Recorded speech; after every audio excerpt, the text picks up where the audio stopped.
multiple characters you have to worry about. Do I? Oh yeah. Oh yeah.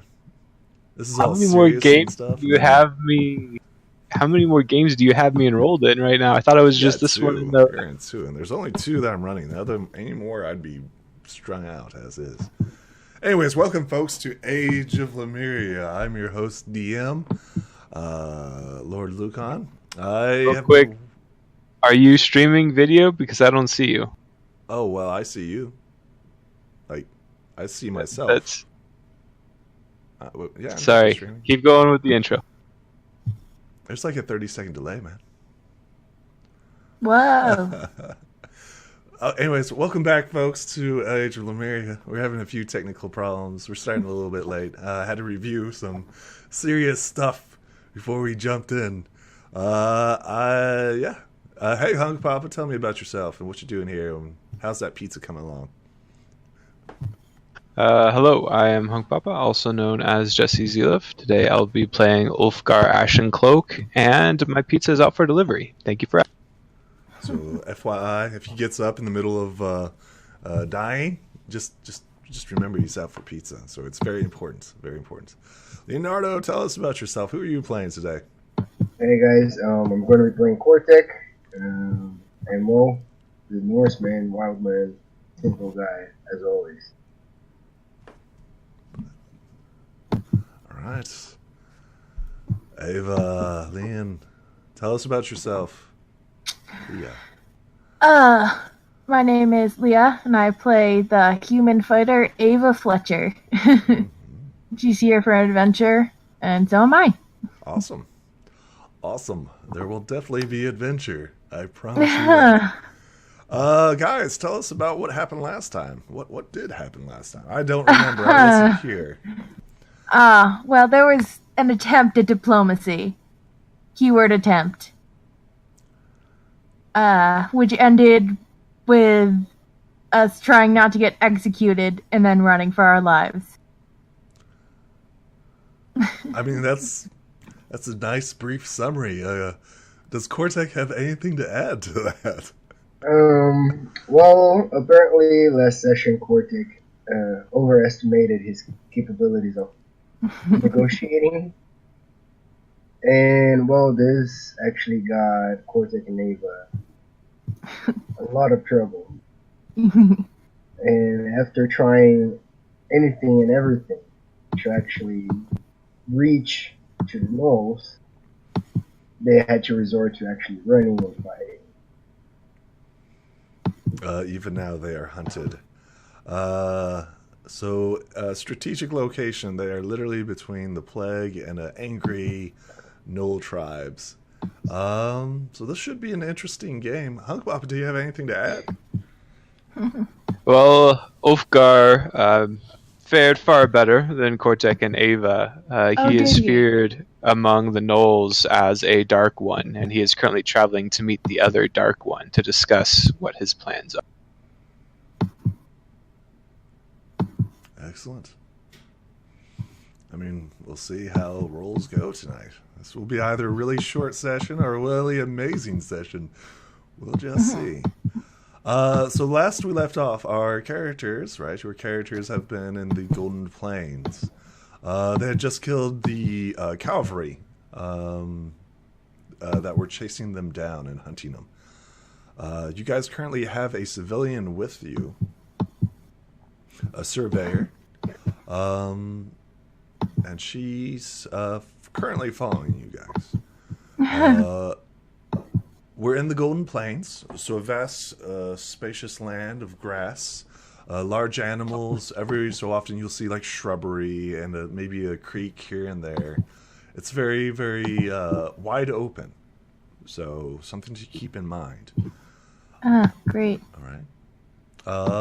Where do you guys go? We're currently in the world of Lemuria, a custom campaign. Where are you guys heading?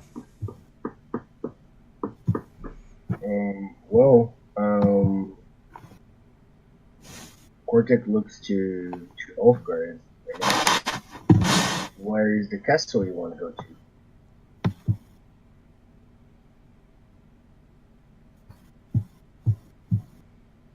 Let's have have a little bit of music while we're waiting. I keep forgetting that music.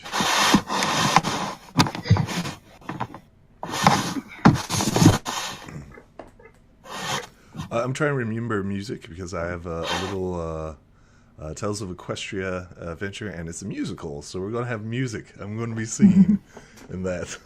Yeah, it's very, very whimsical. Very, very in the spirit of My Little Pony, so we're doing a little RP on that. So I have to remember the music, especially for that one. This one's not so much. This one's like dark, gritty, grim. Yeah. Very much realism. Wait, is it playing already? I can't listen. It should be playing. You seem like you'd have a good voice for singing that dwarf song from Lord of the Rings. Which one? I think there's only one. Well, actually, there's two. Well, not the one they sing when they're in the kitchen all happy. Oh, where was it? Was it bend the knives? That's true. No, bend the forks, cut the knives. I don't remember the song entirely, but I remember it vaguely. And then I know the Over the Misty Mountains old, Dungeons Deep and Caverns old. You know, I know that one. Yeah, that's the one. That fits more of this campaign. We're doing music. Yeah. I mean, speaking of dwarves and stuff like that, we definitely got dwarves.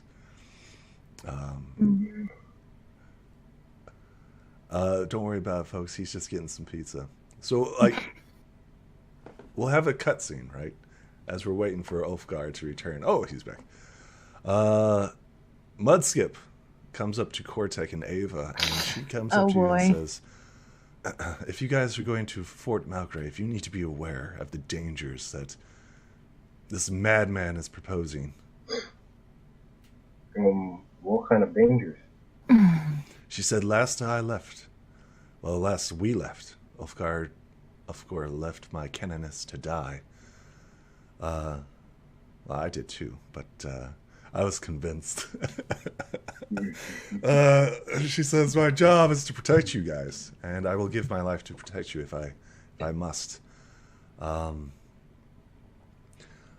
sworn to protect humanity at all cost, even at my own peril. Well, I mean, are you sure he actually left him to die? Because, I mean, it seemed like Ulfgar left us to die, but he actually came back to help us in the end. So maybe that was part of a plan, but they didn't hold up their end.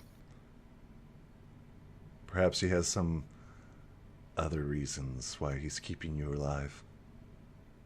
She, looks at Ulfgar, right, who's currently eating pizza, and he scowls at him, right? No doubt he has some dark and nefarious plan in mind. He does not believe in the Holy Master.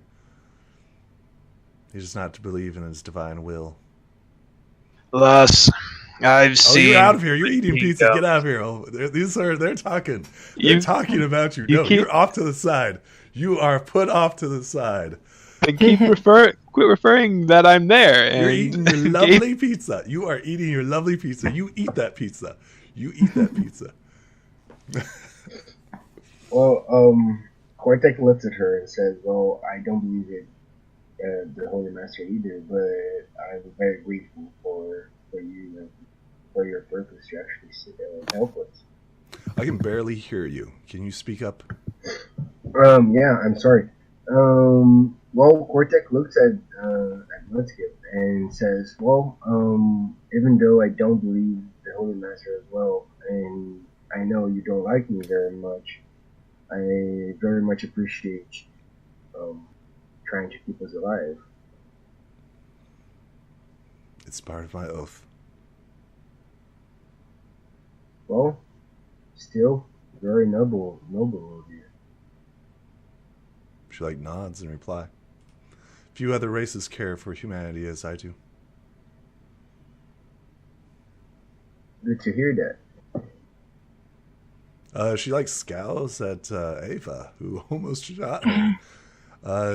Does she have anything to say in regards to this? she's sort of the type to let people believe what they want to believe. She has not quite her own agenda, but she has her own worldview. Maybe not necessarily accurate, but she's happy to let other people believe what they want to believe. So she's quite tuned it out, but the second anybody else starts going on a religious rant, she usually glosses over. You also notice that she didn't intervene when the gnolls swarmed over you. You also remember that, right? Yes. I think she talked to Kortek about this as well. Didn't she? Ava sort of taking that. You. She said, this is a dumb idea. And she's like, no, you shouldn't do this. And you just ignored her. And she's like, okay. Yeah, Ava's sort of taking it as not quite a challenge, but she sees now that she has to prove herself to Mudskip.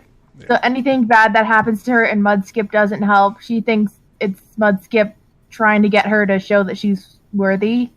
So she's just trying to posture and seem as competent as possible when it comes to Mudskip. So the thought that... So here's something to remember. It's like Mudskip is a green dragonborn, and she has a scar on her face. She has the other scars elsewhere of where she's fallen, but you don't see it because they are covered in robes. Mm-hmm.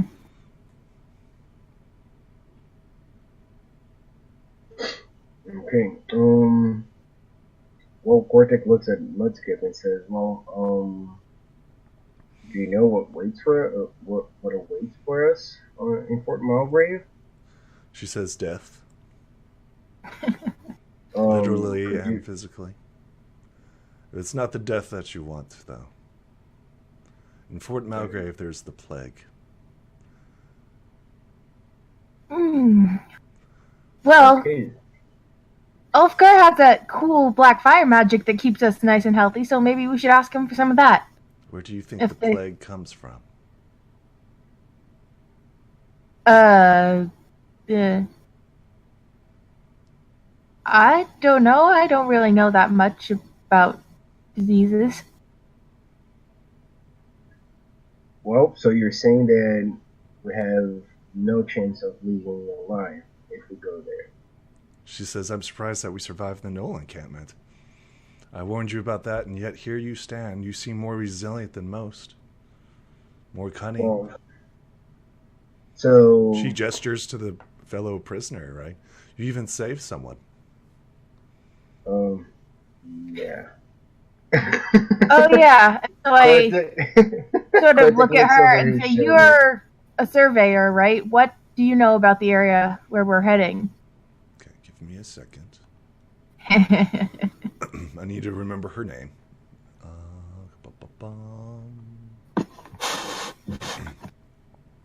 Her name is Lynn Gutberries. Just an interesting name. She says, yes, I was out surveying the land. The Inquisition have sent several parties out, and the gnolls fell upon us. I was captured, and then I don't know what they said, but they stuck me in the ground. Had you not come along, I would have died. I only wish could have helped your friend as well. He sort of sends a side eye towards Kortek. Well, Kortek kind of avoids her look, but doesn't really feel guilty. He was trying to actually reach the gnolls, so. But, well, Kortek looks to Mudskip and says, well, could you be more specific about what waits for us there? I mean, why is Zolfar so interested in going there? Do you know it? She shrugs and says, that's something that you would have to ask Ulfgar. All that I know is that there was countless undead, and whenever one of our soldiers of the Inquisition fell, they became part of it.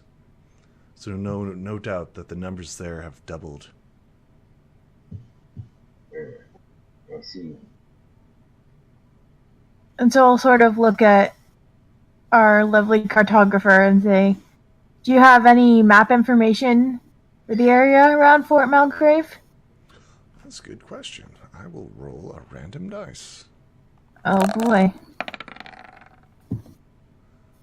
She says, no, I've not been out there before.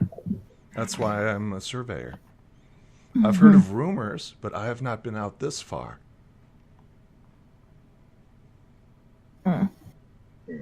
Our people are not welcome out here. She gestures of her muddy, dirty surveyor's clothing and how the knolls nearly did her in. Twice.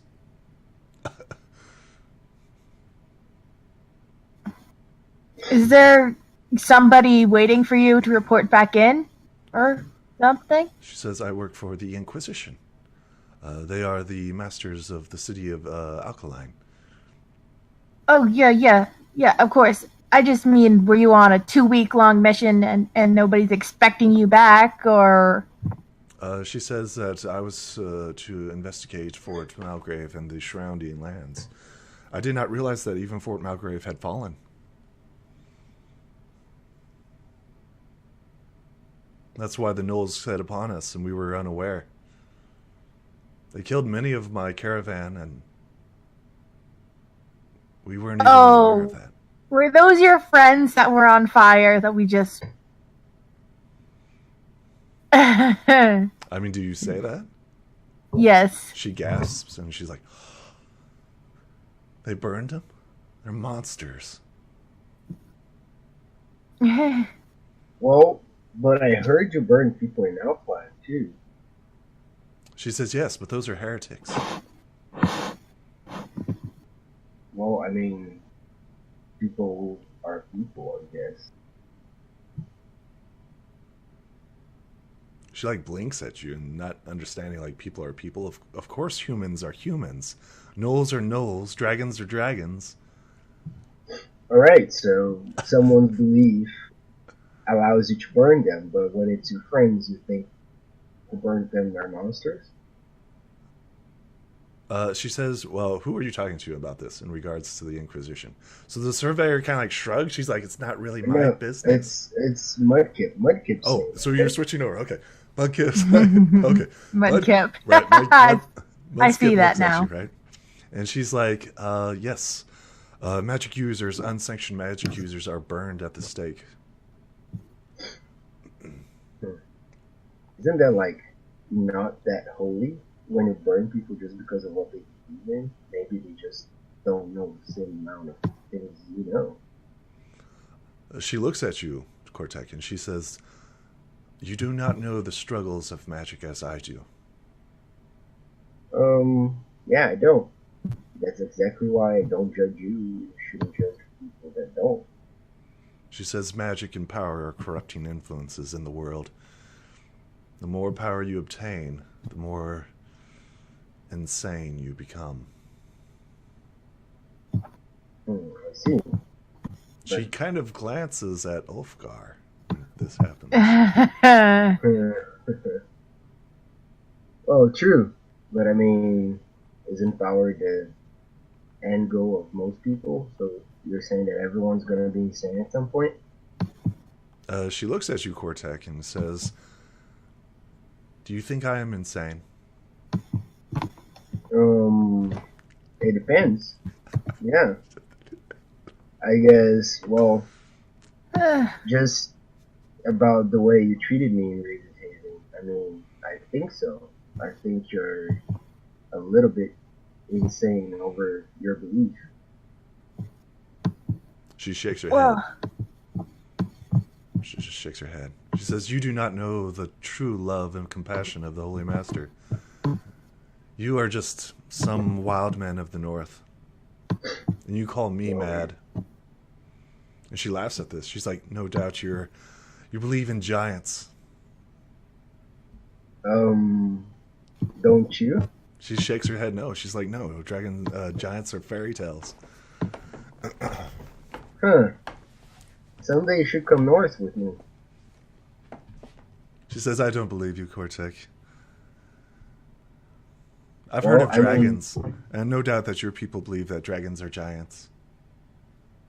No, dragons are dragons and giants are giants, right? Just like you said. She says, maybe I'm not the only insane one. Kortek extends his hand to her and says, well, someday you'll come north and we'll see who's crazy. Let's assume that we survive this. I think this is the time where Ulfgar finishes his pizza, right?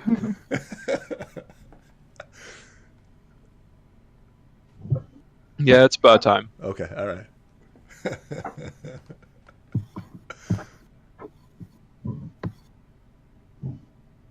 All right, we should be off. Excellent. Oh, Ulfgar, what is so important about this Fort Malgrave that you want to go there? I'm meeting someone there. I wish to know the full extent of this plague that is rising up. Okay, I mean, Mudkip just told us we're gonna die going there. Did she now?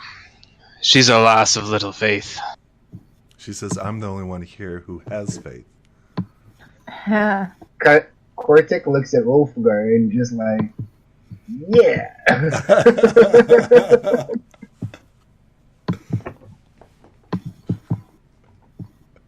So, can you tell us more about Fort Malgrave, Ulfgar?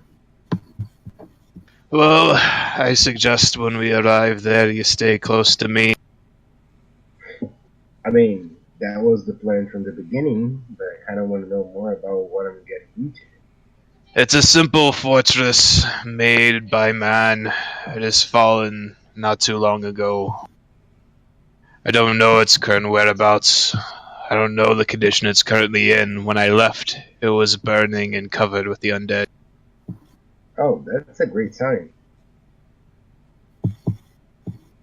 But you don't need to fear. I've grown a bit since then. Gotten a bit older, a bit wiser. And I have you two to assist me. The last time I arrived, I was on my own, and Mudskip was the only one I could save. She nods. Okay, so we should expect fight. Expect to talk, but be prepared for a fight. Yeah, I wish I was more prepared, but I guess these two spears will have to. I have no death wish in this place. If it becomes overwhelming, we shall make our leave. I simply wish to go and commune with the Dark One. Well? Who is this dark one that we're going to see? Is he a friend of yours? We shall see if he remembers me, but I think the message I sent was quite clear. Well, okay. Lead the way, and you do the talking now. Aye, you don't want another incident like the knolls. Have some undead following us soon. As you say that, I need everyone to roll me perception. Here we go. I need to start saying I'm taking my passive now.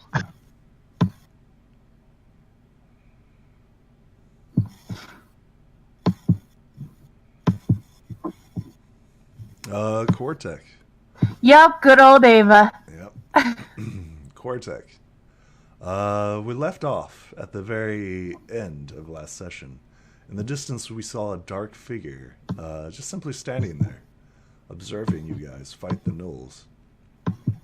As you stare off into the distance, you see the dark figure. No one else seems to notice it. Kortek points it out to Ulfgar and says, what's that? Everyone roll me another perception. Can I take my passive? You may.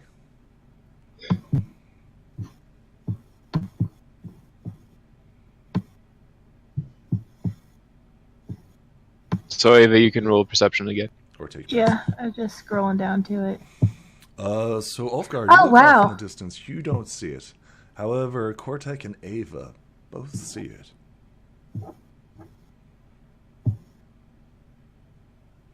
What is it?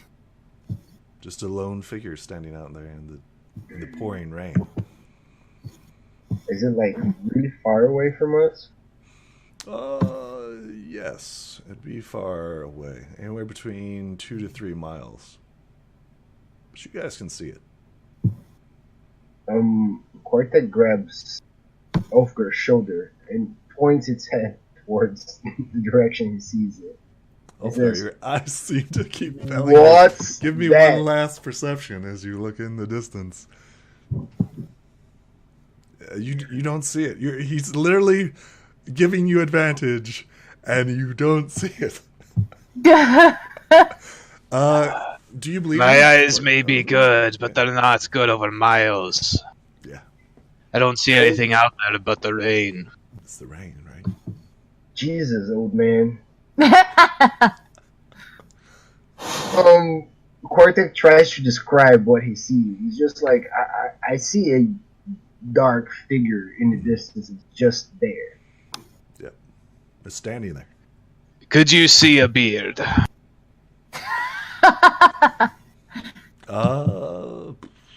No, he could not see a beard. No, it's just a black figure standing there. Does that have anything to do with the dark one? Everyone roll me a knowledge. Well, actually, just 2 people. Cortec and Ava would roll me a intelligence, straight up intelligence roll.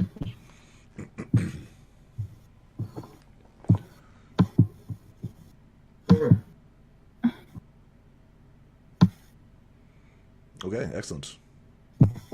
Ava? Cortec, you recognize this figure. Yep. Ava, you don't. Back in the Knoll encampment, you remember this cloaked figure. Oh. The cloak has an uncanny resemblance. Okay, well, Ulfgar, it's that dark knoll we saw in the encampment. Good. He knows we're coming then. It's How about the hell time is he this good? started getting my messages. The knolls just tried to kill us, and then now one of them is there, standing. How is this good? Ulfgar turns to Cortec and smiles. Lad, that's an emissary of the Dark One. I sent him a message some time ago telling him we're coming, and he's now expecting us. I see. Well, I guess I'll just have to trust you on that.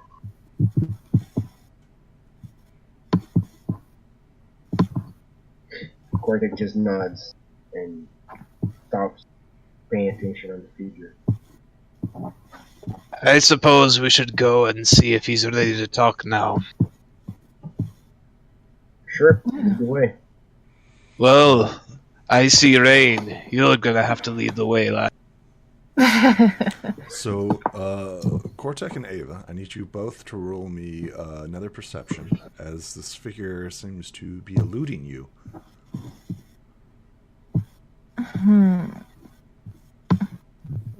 Okay, I'm not used with rolling like this. I'm liking it. Yes, Cortec, you are on fire. You keep your eyes on this figure who's attempting to cloak itself. However, you may follow it. Would you like to follow it? Should we follow the figure, Ulfgar? He may bring us to the Dark One. I imagine he's hiding somewhere nearby. Okay, follow me then. Excellent. Cortex leads the way. So as you are moving, no matter how fast you go, it seems to always keep its distance from you. There are mechanics involved here, but I need you guys to roll a survival as you follow this knoll into the next area.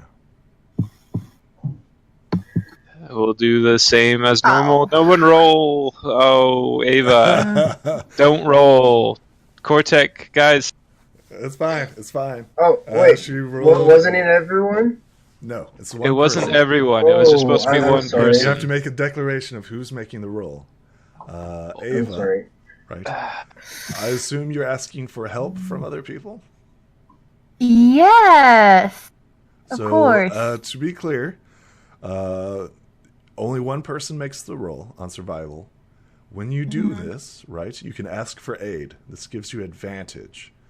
So you need to make the declaration of I am taking advantage, and who is helping her? Ulfgar will help her. He's been out here the longest, and he knows the area. Excellent. That gives you a 19, right?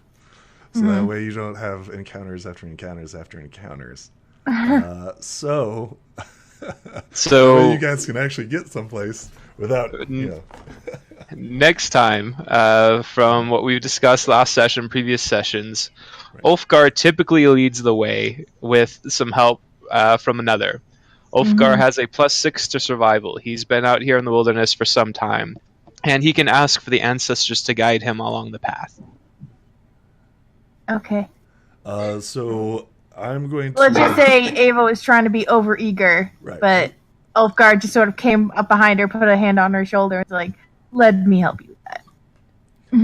Excellent. You guys do make it into the next area. All right, here. He seems to be leading you towards Fort Malgrave. As you go through the mist, you start to notice that the rain is getting heavy. This figure continues to move, and it is now getting dark. What do you guys do? Ulfgar doesn't do anything. Oh, that's right. It's getting really dark, right? So it's getting foggy, misty, and it's now starting to get dark. Mm. Okay, this is a problem. It might be. Well, Cortex will use light in the tip of its spear, and will kind of like put it as a torch in front of them. You light up the way. The light reflects off of the fog. Are you guys going to sleep? That's my question. Or are you going to push on and attempt to follow the creature who's undead and doesn't need to sleep? I don't know. I'll sort of look towards Ulfgar for guidance, because he seems to know the most about what's going on right now. Does it seem like he's just leading us to Fort Malgrave? I mean, you can roll an insight. I'm going to roll an insight. Sure.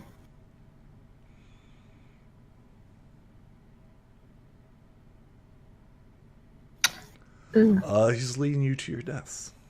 I will keep it as vague as that.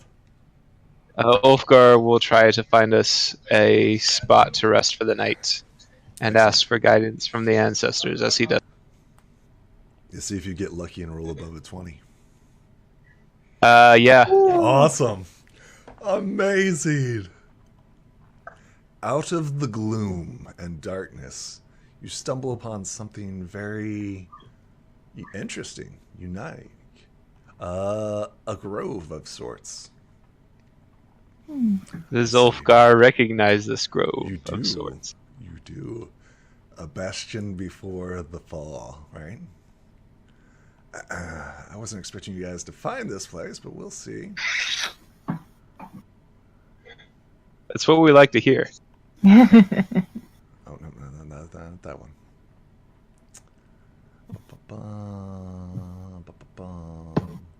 There it is right there. Hey, see if you remembered what you were supposed to do. Oh, he remembers. He remembers meeting a very important creature. Yes. This is probably an old you, right? Yeah, that is. The fog breaks. The rain stops. You can actually see the stars above. This place is protected from something or someone. Before you lies a platter of gold. So everybody start right here. I'm going to need 2 other figures.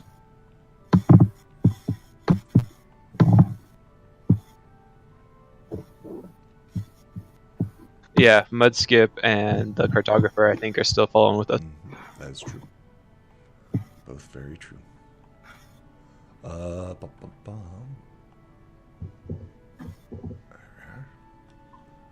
Copy.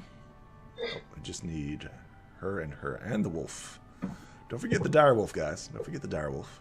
Stay with you as well. Not that would be important or anything.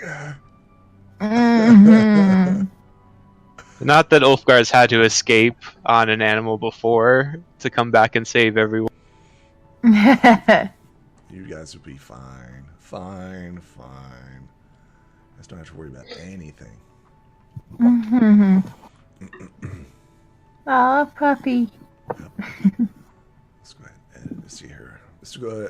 You guys have not rested yet. You guys are still hurt and injured from the last fight. She's still bloodied. She looks pretty rough. Forgot about all that. Yeah. Are you guys doing anything before entering into this dangerous place? It's not dangerous. It's actually quite nice. Cortex gonna. When we come upon it, you see Ulfgar has this look of relief on his face. Has it been here before? Aye, you two are about to get a treat. You're about to meet a very important creature. He holds out a pouch of coins and tells everyone to take a silver. Ava will do so. Mudskip and Lan both take it. Yeah, Cortex grabs one. Ulfgar will then walk up to the altar like he has done once before and deposited his gold, or his silver piece, I should say. Before you stands a platter of a ton of gold and silver. Probably more than you've seen in your entire life. Just laying out there in the open.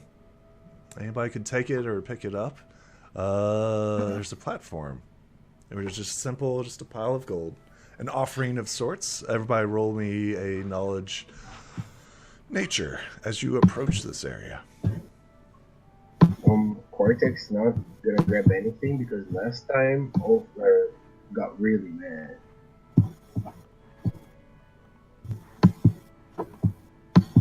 Oh, I need to uncheck that. So Ava, Right? you're the fun one, right?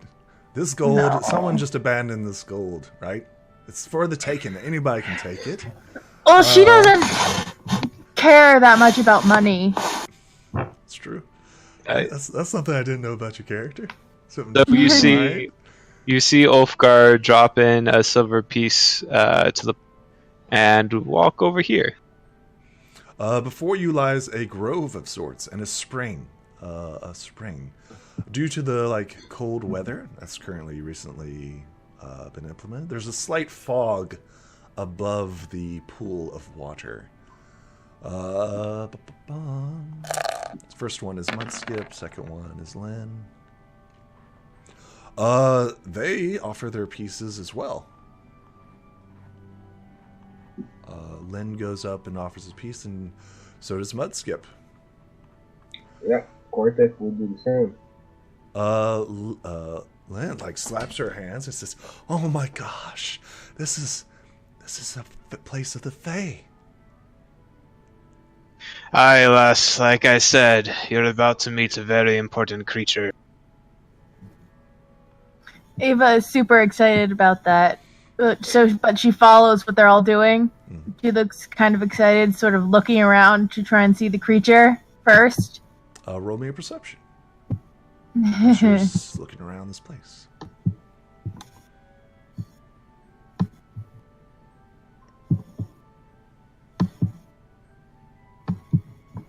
The creature is clearly in the water.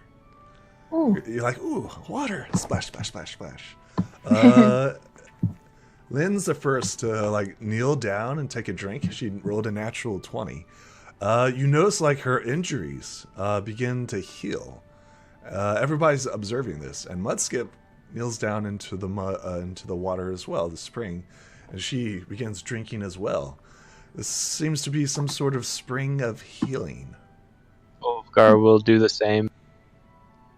Yeah, Quartic does the same, but uses the Neka's bow just because he likes the bow. Everybody regain your hit points to full. Ooh. Ava follows them, but since she has full hit points, she just sort of does it as more of a gesture than... Ulfgar looks up into the tree. Mm-hmm. I've brought you some visitors. I told you I'd return, and here I've brought you more company. And look, I've even brought you a dragon. So you hear this flutter, like... She says, "Look, it's this silly fat dwarf. Have you brought me my rock? You promised to bring me my rock."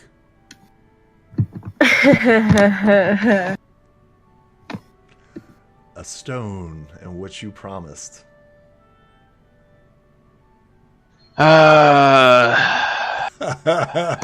Did you forget to buy a stone, Ulfgar? He did. How quickly we forget. He is old. We've had this discussion many times. Yes. He remembers things that have happened centuries ago, but not things that happened 10 days ago. Let's see here. Actually, it hasn't been 10 days. It's been a little while. It's almost been over a month. I'd have to look. He will...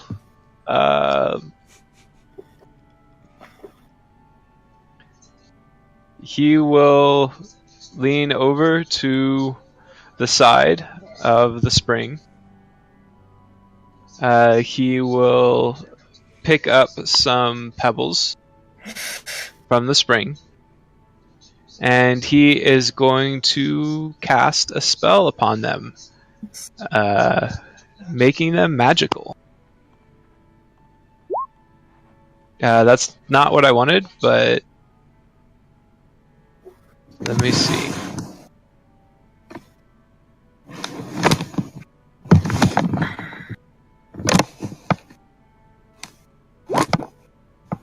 That's not what I want either. I'll get there eventually.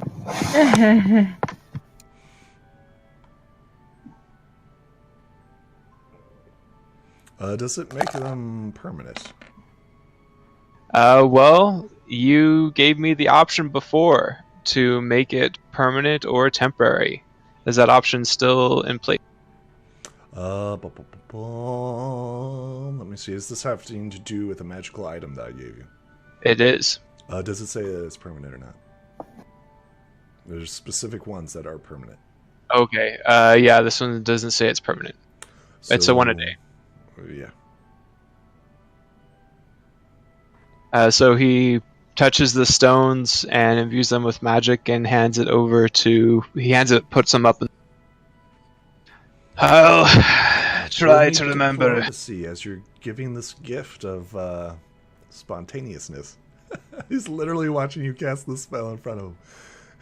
As you're like, yeah, this is magic stones.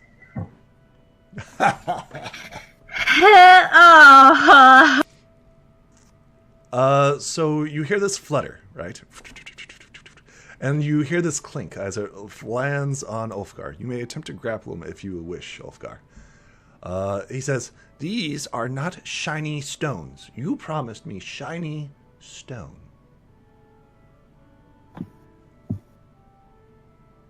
These are just normal pebbles that you can literally get from the pond.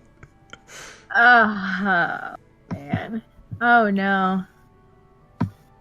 Oh, no. I'm trying to see what else I can do here. Hey, you made promises, and guess what? I'm calling you on your promise. He doesn't remember making that promise, though. He remembers talking about it, but he doesn't remember agreeing to give it to the Fae. He said, "Did you bring me a shiny stone?" He said, "Yeah, I'll bring you a shiny stone." Making promises to Fae, what do you think's going to happen, buddy? He's going to call you on it. Oh, no. Does Cortex sees and hears that? Oh, yes. Whatever this creature is, it is currently on top of Ulfgar. Are we noticing any kind of, change in the atmosphere, malevolence? Currently, it's quite peaceful. Okay. Alright, so Cortec extends his hand, grabs one of the stones that Ulfgar is holding, and uses thaumaturgy to make it shine a bit. And just like, this help?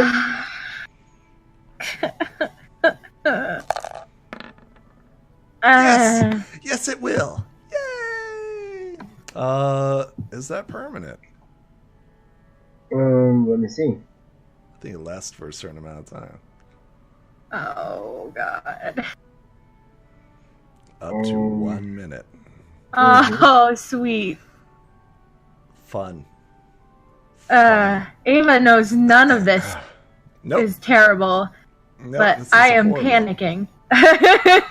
So Ulfgar promised, right? Promised to give him something. And then Cortec is tricking the Fae by casting Thermos. No, wait, I'm just trying to help. Like, he wanted it shiny stuff. Yeah, he wanted it shiny. I'm just like, yeah, I made it shiny. What happened? So this is gonna be kind of a stretch, but we excavated those rocks from that session 0. We never did anything with it. Are you calling upon the stones? Yes, you may. He will give that to the. Those are raw, by the way. Those are not shiny. However, with some smithy or some sort of working device, you could probably shine them up. You know, work the night to buff them. Is that something that you would like to do? I believe that is, what was it? Onyx, wasn't it? I'd have to look at the cave treasure. Yeah, we never went and did anything with that. It was still in our collected inventory. Is that something that you'd like to do? Mind you, it's not shiny. It's raw material. So that's something that you'll be doing all night instead of whatever you'd like to do. So...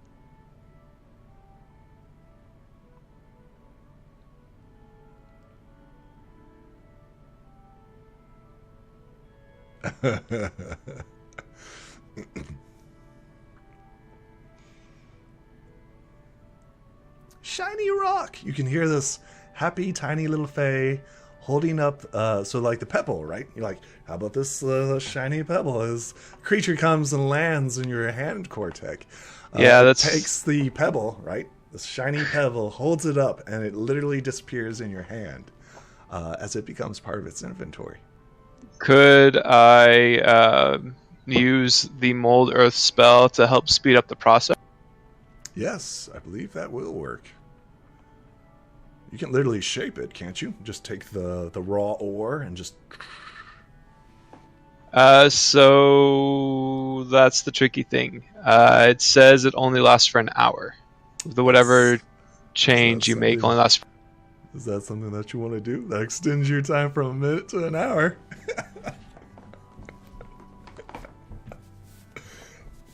Again, is that permanent? The only one that you marked as permanent is the Wall of Stone. Yeah. Well, and the other one. You said I don't know about the other one. Oh, you don't know about that one? Oh, and the last one. You don't know about the last one either. Okay, never mind. Never mind. Well, make a wall of shiny stones, man. Yeah.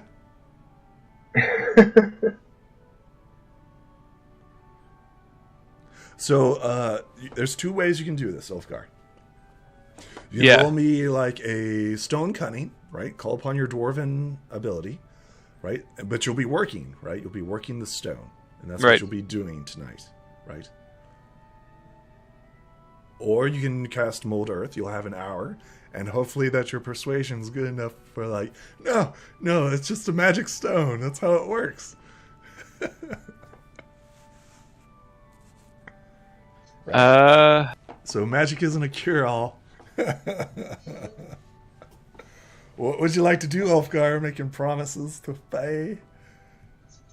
Yeah, he'll stay up all night and work it. Excellent. Go ahead and roll me a stone cunning as you are working this. I believe you have advantage on that. I have advantage and I have double proficiency. Yeah, roll it. Awesome. So that is a 26. That is amazing. Or no, 25, sorry. So how much is it worth? I believe it's 25 gold. Yes. Is now 250s. You've worked this stone and made it gorgeous. And yeah. He will offer that up to the Fae and ask if they could spend the night while he makes this rock as shiny as he can make. So instead of hurling insults, getting upset, it's actually curious. As you guys are currently watching dwarven craftsmanship, right? At its finest. Ulfgar is literally crafting an item before your eyes. Tell me how you're doing this. How are you doing this? He pulls out his smithing tools. He gets a small chisel out, and he knocks off some of the dirt and the surrounding ore. He then starts to take to grinding the stone down and then polishing it as he goes, slowly taking it from raw ore into a fine worked gem. As he's doing this, what is Kortek and Ava doing? Well, Kortek is really impressed and says, well, why didn't you do that before? Could make some money. I don't know why people do what they do. I give them stuff, but it's up to them to do what they want to do with it. This is just a trifle of what's beneath the mountain where I come from. I figured I'd hold on to it if it was ever needed, and this seems like the time to use it. Well, we should go to underneath your mountain and, grab some more sometime. Perhaps, but I'm afraid we'll need the help of the other kingdoms for. Okay, it's a sardonyx. And it's actually 600 gold pieces. Holy crap.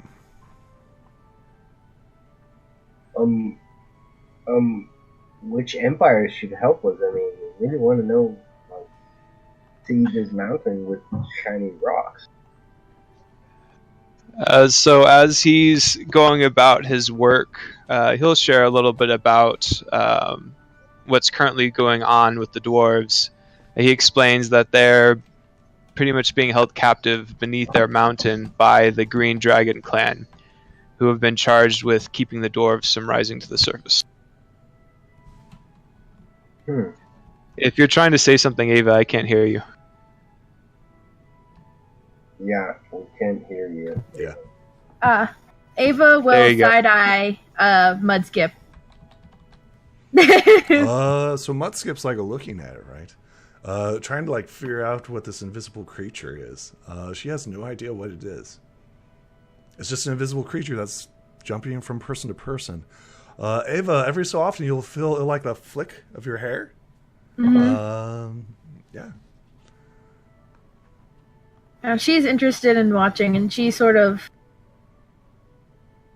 has relatives who are smiths, so she really knows a bit about what's going on. Not with the dwarves, but knows what he's doing. So she's very interested in watching him closely. Night descends upon you, and once again you're safe. Quite safe in this grove. It walks around, right? It flutters around. You can hear it. You can obviously hear it. Kortek lands on you and says, "What are you? You are some sort of half man, half dwarf? Look at your long beard, untrimmed, untreated. What are you?" I'm curious, what are you also? Why are you invisible? I am a very important creature. Really? Ulfgar nods. Could I see you? You hear this laughter, right? I can see you. Yeah, but I can't see you. What's the fun in that?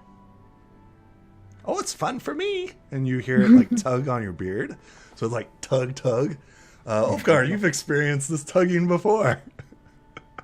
Alright, Kortek tries to, just kind of, carefully brush the cute creature, just really not trying to be any aggressor or anything. Just, Like how you gesture for a baby that was tugging on your hair. Exactly, yeah.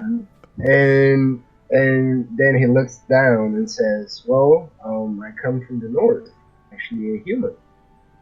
Ugh. As you're like brushing away, it climbs on your hand and grabs 2 of your nose hairs, right? It's going to try to pluck your nose hair.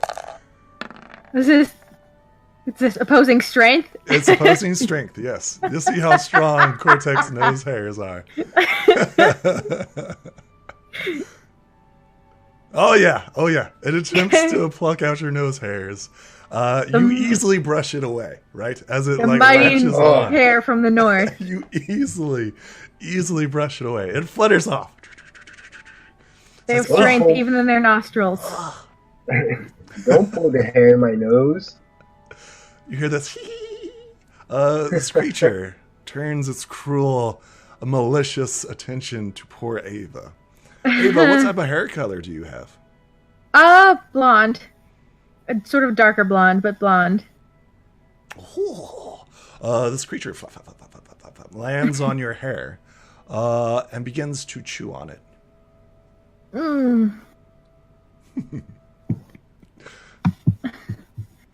Are the teeth sharp enough to gnaw through? Oh, yes. Very much so. No. It is going to attempt to eat your hair. Well, she sort of will grab a little piece of hempen rope, which is vaguely the same color, and ask if he wants to chew on that instead because it's stronger. So she'll sort of try and hold it out. Like, if a dog is chewing something that you don't want it to chew, you take that away and then give it something else. This is an intelligence beyond a dog. So it's just going to eat your hair if you just like offer it a rope. Does that make sense? So this is either a strength or a dex check as you're like, go away, shoo. Oh boy, here we go. Let's see, what do I want? Dex. Awesome. You easily brush away. Your hand is so fast that you may attempt to grapple it if you wish. But you will not be getting any split ends from this creature. No, I don't want to grapple it. It's just sort of curious. I don't want to push it accidentally. You hear this flap, flap, flap, flap, flap, as it's frustrated, right? It doesn't get to play any of its tricks on these cunning humans. Of course, it goes over to, guess what? The 2 NPCs. Let's see here. Okay, and then she replies. Yep. She bothers first and foremost Lynn, and she's like, I have some milk. Here, take some milk. She hands the glass of milk over to the Fae, which accepts it. It continues flapping to the last person who hasn't been harassed. And once again... Yep. The Mudskip just brushes it off. Frustrated at these people who don't want to play at all. It comes over and lands on you, Ulfgar, and says, your companions are no fun at all. And look at you, working on a stone instead of playing with me, stupid fat dwarf. The stone is for you. I promised you a shiny stone, and I'm giving you the best that I can. It's mesmerized by your craftsmanship. This is very good craftsmanship. It does not harass you, as you are promising to upkeep your deal. You're here, you're making it right now. It does not harass you. I suggest the rest of you try to get some sleep through the night. Tomorrow may be a rough day. Yes. He looks up. Anything else? He looks up to the very important creature. Is it all right if these unfun companions of mine rest here for? Roll me a persuasion. Puzzle bottoms. Is anybody helping him, by the way? Hint. Hint. Well, I mean, you've already rolled it, Ulfgar.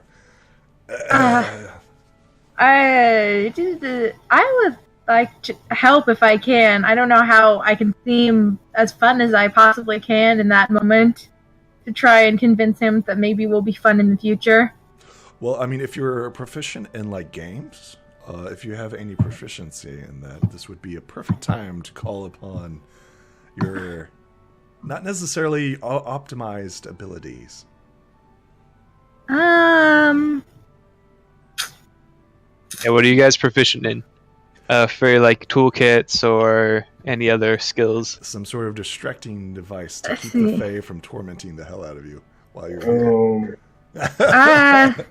Well, I can play a flute if someone has one.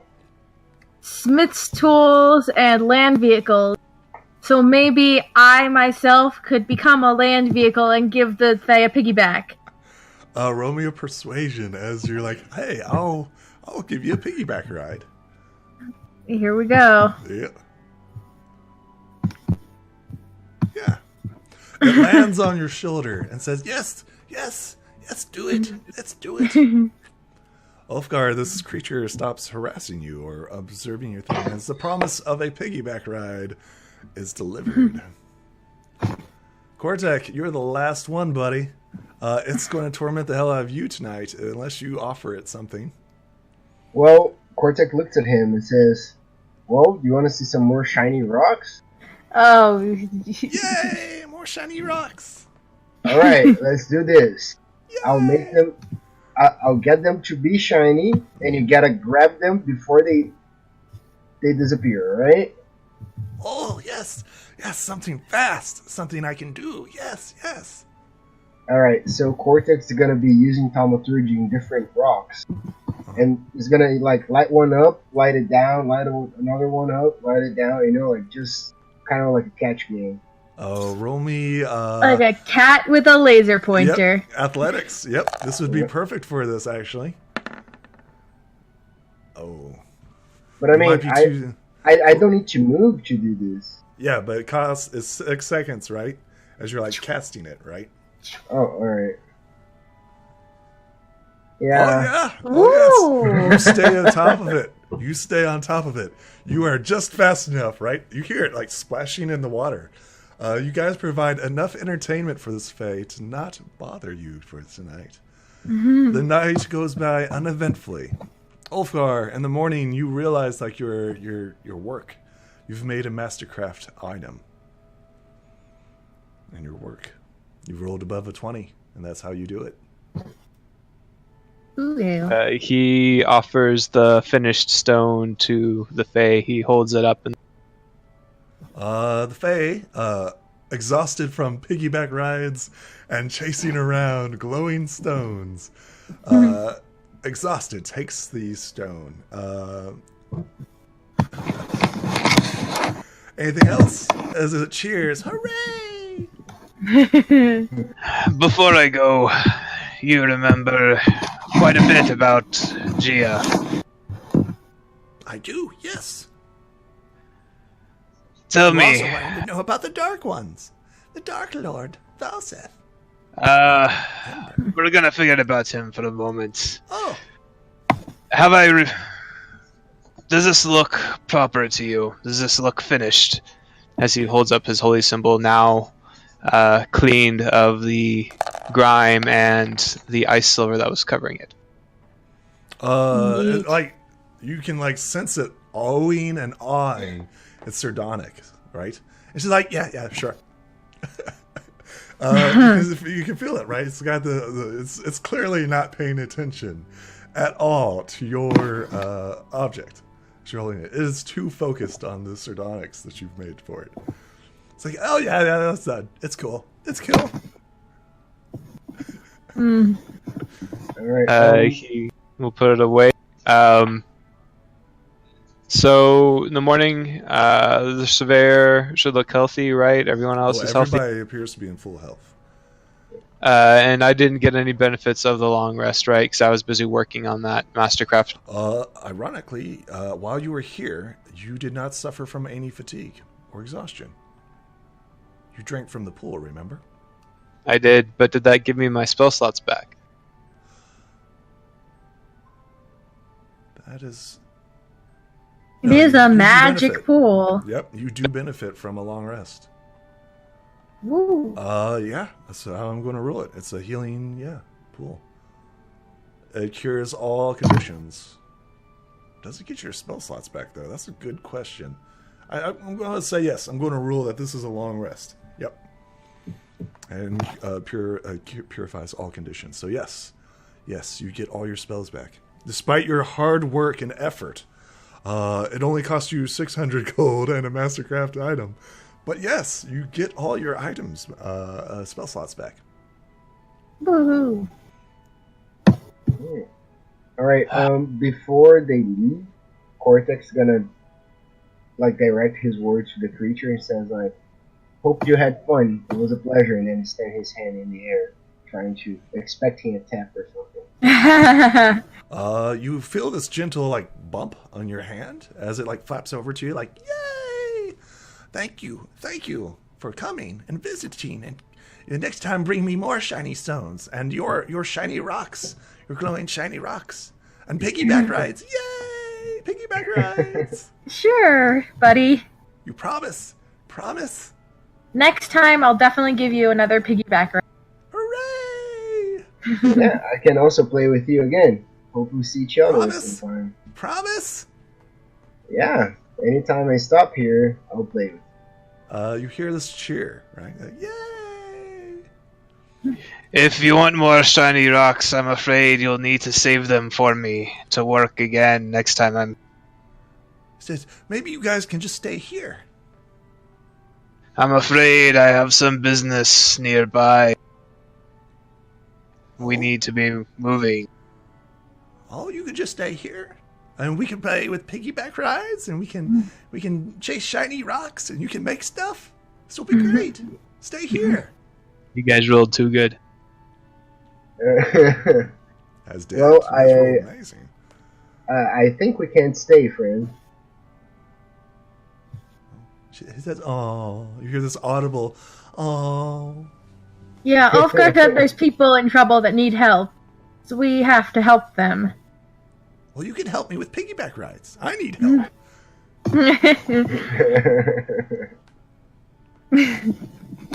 Well, we're talking more about life and death stuff. Oh, I don't know about that.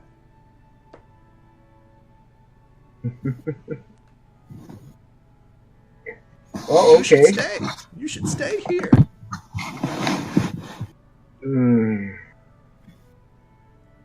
I'm afraid we can't. I mean, it was lovely to play with. Where did you go? Are you guys leaving? Ulfgar? Yes, we will be leaving. You turn away from the spring and sunlight into the gathering mist and fog.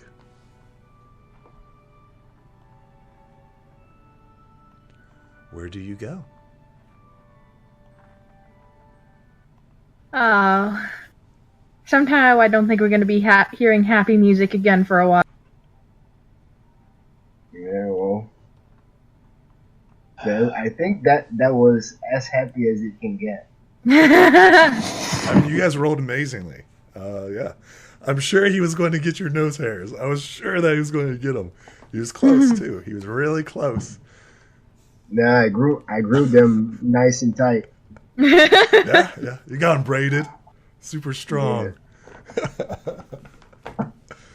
Where do you head? Before we head off, Ulfgar is going to offer the protection of the ancestors once again. Sure. I Okay. need to write down some stuff. Made some promises. I did not. I said if you keep stones, then we'll do it. Not, I'm bringing you more stones. That was not the deal that Ulfgar made. He was careful. Okay, all right. Well, Yeah, I said the next time I see him, I'll give him a piggyback ride. Yeah, you promised that. Yeah, I promised that whenever I see him, I could play with him. So nobody break your back or lose your spells.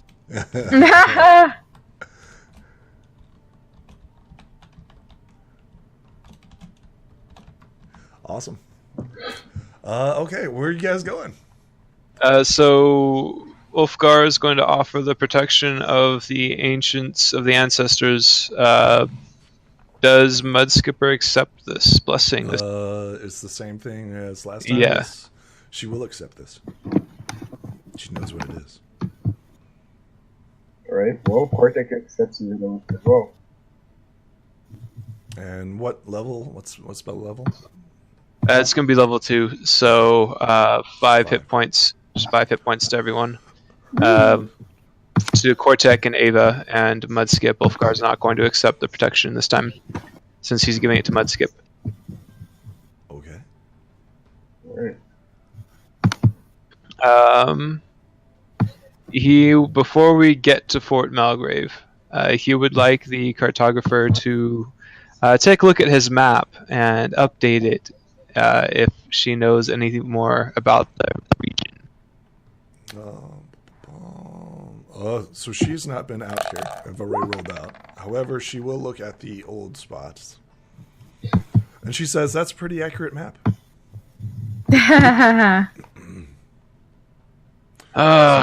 Seems to be everything's in order. I remember when Inquisition cartographers actually knew what they were talking about. You knew the mix. Old man yells at clouds. Not the Inquisition. No, he did know of an Inquisition cartographer long ago. Yeah, that's right. That sounds like some RP moments. But anyways, the more pressing matter is before us. Okay, Ulfgar is going to lead them there with some help from someone. Typically it's been Cortec, but... Who's helping? Yep, Cortec can help. I'm going to tell you right now, you guys currently have disadvantage. The gathering fog. So does the help just negate that and make it regular? Yep. That's good enough. Place yourselves.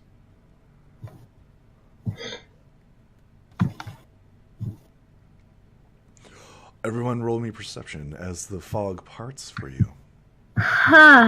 Come on, Ava. The fog blocks Cortex vision.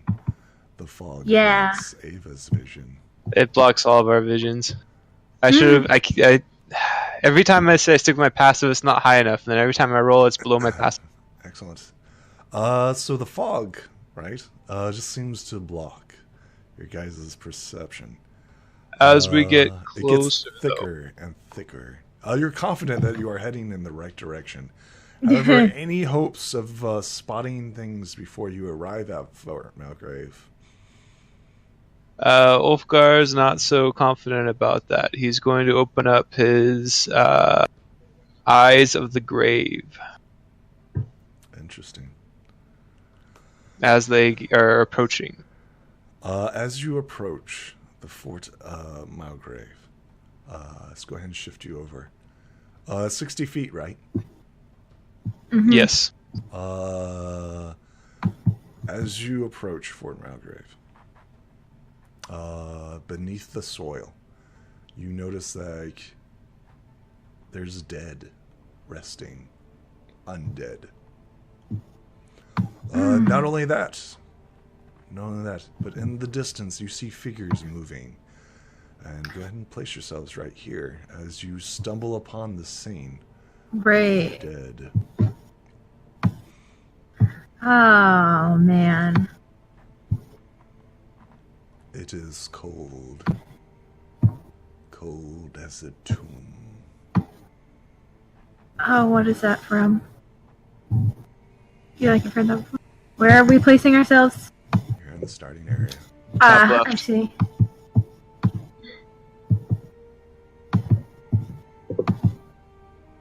Good.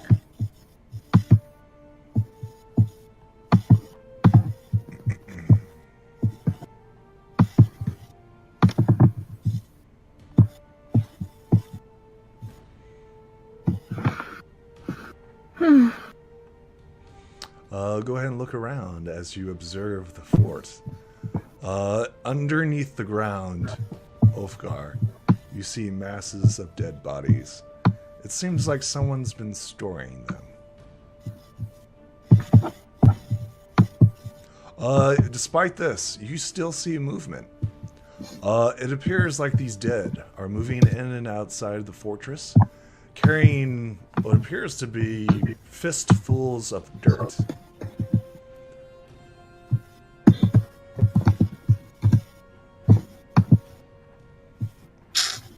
So are these ones in front of us, are they beneath the soil, or are they... Those are the ones that you can see are moving around. All around you, Ulfgar, you see the dead, and they're just sitting underground. He will mention for everyone to watch their step, as they are now surrounded. Well, Kortek grabs his spears and starts looking down as he walks.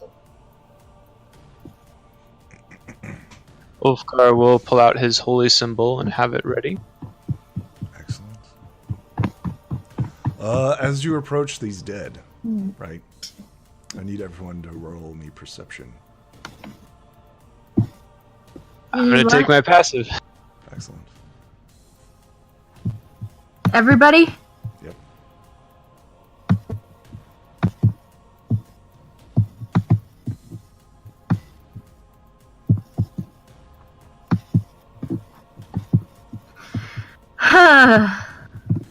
Excellent. Ulfgar. You got a 16. Nope. Okay. Interesting. Okay. The fog covers your vision. As these dead seem to be moving in a coordinated effort. Who or what is leading them is you're unsure. You're not quite sure. The fog is covering it. However, they don't seem to pay any attention to you as you approach.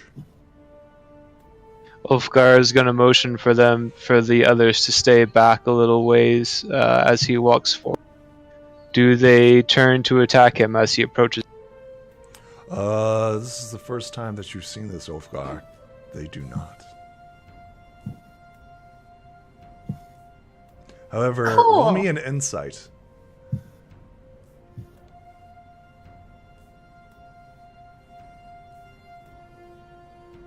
Not quite sure what they're doing.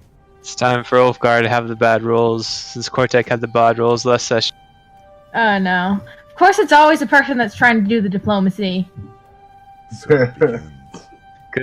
Good thing we all have inspiration again for a new session. That is true. Everybody has inspiration. Would you like to use it, Ulfgar? For what? Natural one. For what? For that natural one. Yes, you move unmolested through the undead. He's going to stay there and motion for them to follow him. Ava will follow, but only because she does not want to be left behind, and also she will put herself not at the back of the line. You see, as we walk, Ulfgar's got his shield ready, facing each undead that they pass.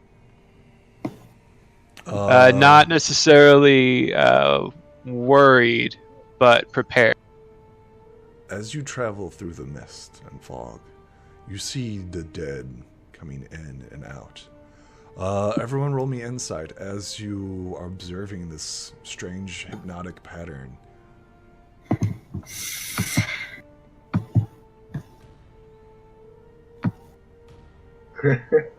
Ulfgar. Ava, there you go. Ava, tell me about the times that you've spent observing, what would this be? Mining? Yeah, she's gone on a few trips with her mother to acquire ores for her smithing business, so she's seen mining a few times. During your time there, You saw people with picks and axes and stuff like that. What they do is that they usually have like ore carts and stuff like that. But you see no ore carts here. You see the dead gathering dirt and bringing it outside the fort. Something or someone is being excavated here.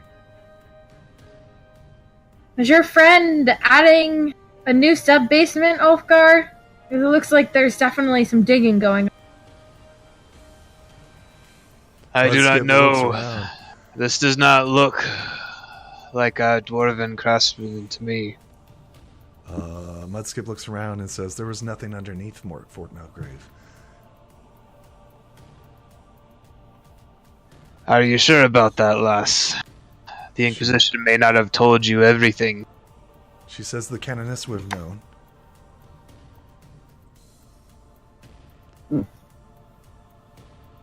Ulfgar cautiously continues to approach Fort Malgrave. Yeah. Notice the dilapidated tents and the bodies of people that you've seen in the past, all working together for a single cause.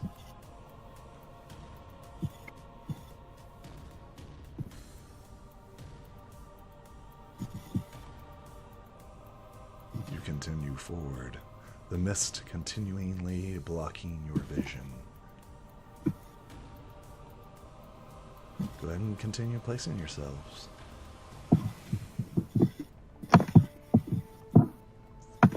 It is here, Ulfgar, that you see your first living creature inside of a cage. Roll me intelligence. 1, 2, 3, 4, 5, 6, 7, 8.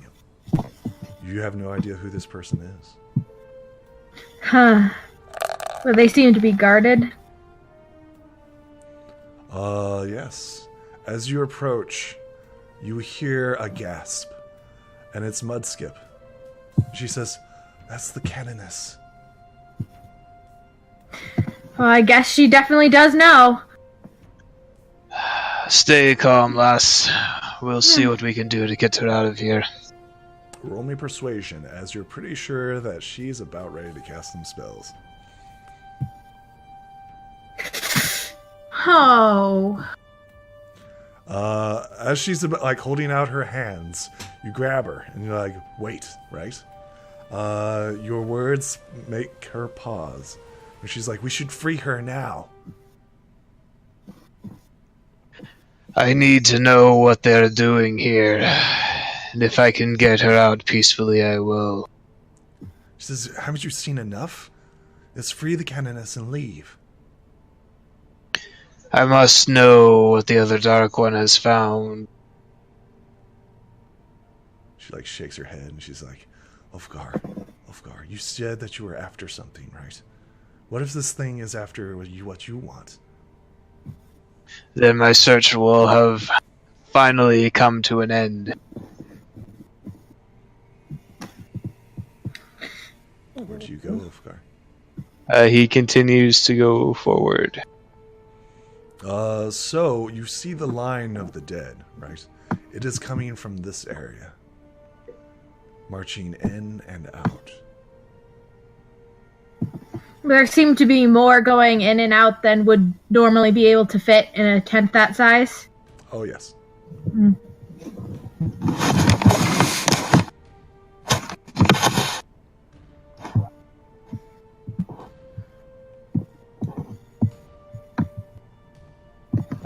Is there anybody around that looks like they have any kind of authority, or are they all just undead drones? There is a prisoner currently locked in the cage. There are symbols on her torn and worn out uniform. Roll me a knowledge. Oh, Ava. Religion. Here we go. Knowledge, religion. Ulfgar, you recognize it immediately. You've hit a natural 20 on this. You know that this person is connected to the Inquisition. Person of authority. Ava, you're not quite sure what this is. No, of course she doesn't know. Of course Ava doesn't know. Ulfgar is going to motion for the group to hold their position as he steps closer towards the tent. You see, as like your dark vision, it goes and descends into the depths. It just keeps going, seemingly endlessly. Walk in and out, right? Carrying these globs of dirt.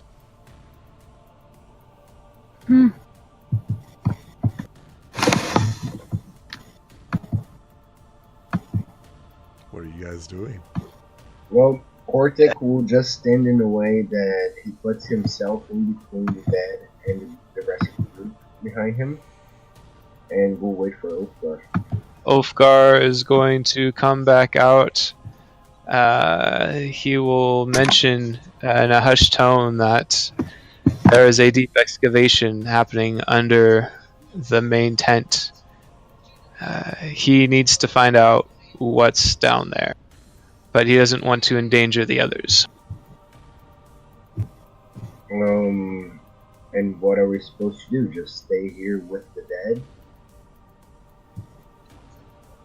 dead? He walks over to the prisoner. She's in poor condition. You see an army of ghouls surrounding her. You've encountered these creatures before, Ulfgar. Their cruel claws still bite, as you remember. The canoness is huddled up in the thing. And because of all the movement and commotion, she barely, even registers. Her eyes are distant. She looks half-starved and dehydrated. Tell me, what were you keeping under this fort? She blinks at you and says, I won't say anything to you. Mud. He motions to Mudskipper. I need to know what is under here before we can leave. Roll me a persuasion as you're attempting to get Mudskipper to communicate with the canoness. Mudskip gets off the direwolf and approaches the cage. However, unlike the passive undead who are toiling away, these ghouls move to intercept. But they didn't intercept Ulfgar? They don't attack. They just block any access. She calls out to the canoness. She's like, Canoness, can you answer our questions? Having heard a familiar voice, her eyes light up slightly. And she's like, Mudskip, is that you? Is that truly you? And you see her get up and move to the side of the cage, and she places her hands on the bar, and she says, why are you with him? He's one of them. She gestures to Ulfgar.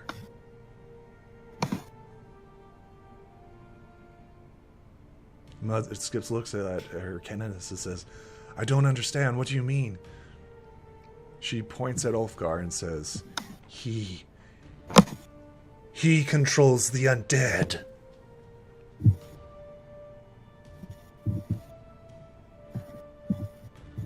Obviously not these ones, but...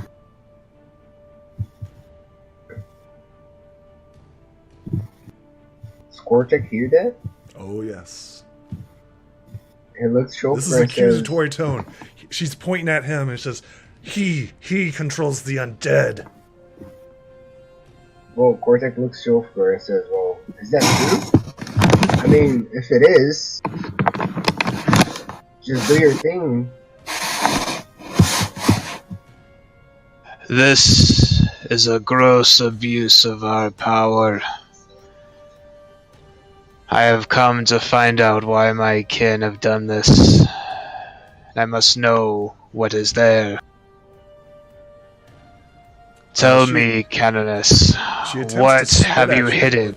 Having no spit in her mouth, she's just like, right? Says, I should have burned you at the stake. I am a gatekeeper. I prevent the undead from rising. though it appears my kin has decided otherwise. She shakes her head in disgust. She says, "More lies. I won't tell you anything else. I won't tell you anything about the Holy Master. Kill me if you have to. I know that my soul will go to him."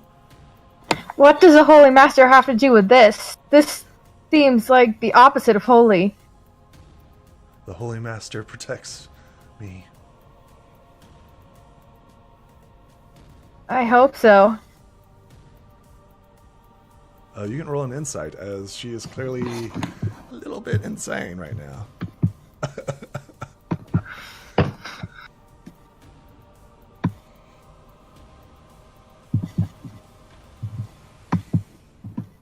Yeah, she is dehydrated and malnourished. They have not been treating her well. Would the creatures let me get close enough to toss her some of the supplies? Throw, yes. Yeah. Approach, no. I would like to, range. toss her a water canteen and some rations that I took from some of the knolls we knocked out. Sure, go ahead and roll. This is just a ranged attack because Ranged, it's because you're trying to aim at a certain area, right? Yeah. Trying to hit a certain spot. Trying to hit her with food.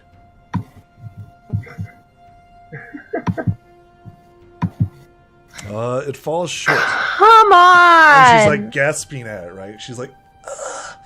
She's like, I'm so hungry. And the canteen falls short.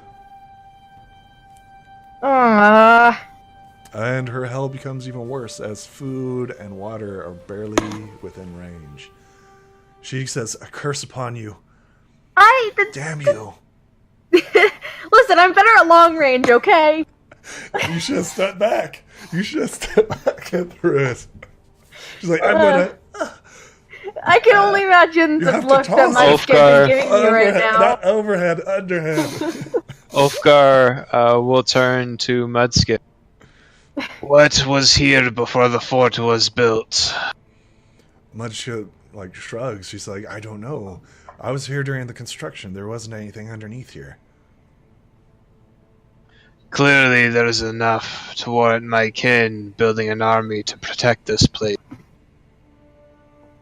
She says, dwarves have invaded our kingdom, if this is true. If this is true, your people have invaded the Golden Plains, the Inquisition's lands. Ulfgar shakes his head at her. Lass, this dwarf who has done this was exiled from our kingdom long ago. I was hoping he would still be of help, but I must put an end to this soon and know why he has gone to this lengths, taken our traditions and distorted them so. It's hard for me to believe as she looks around at the ghouls and her canoness in the cage. She says, it's hard for me to believe what you're saying is true, Ulfgar. Is that why the undead are not attacking? It's because of you? I do not know, lass. The last run-in with the plague we've had, we barely survived. Are you a spy, Ulfgar? He looks her straight in the eyes and the face. No, I am no spy. Roll deception. No, I'm just kidding. Kortek and Ava, roll me insight here. Oh, come on. Oh, Ava, please.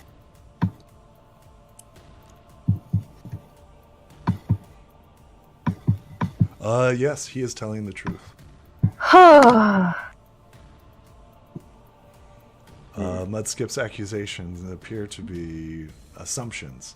Whether in her grief or anger, she's accusing Ulfgar of bias, right? She's angry at the situation because her canoness is literally right there, and she can't do anything because Ulfgar is telling her not to, right? And we're grossly, grossly outnumbered if we were to be turned on. She's literally right there, the canoness. And Ulfscar is like, no, I have my priorities. And she's like, well, what about my priorities? And Ulfgar's like, I have to do my priorities. Ulfgar is saying he'll take care of it, but he needs to do his thing first. He's saying, I'll come back. No, you haven't made anything. You haven't suggested That's anything. what he said when he got there. He said, I'll make sure that she's taken care of, but I need to do my thing first. That's what he said when we got there, and when we noticed it was the Canoness trapped. Okay. What do you do, Ulfgar? But, so currently, Mudskip is adamant about getting the Canoness out. You have convinced her not to. So she is currently not acting. But you're not sure for how long. He's going to ask the others to guard Mudskip and try to keep her from making rash decisions while he goes down into the depths. Are you suggesting we split the party?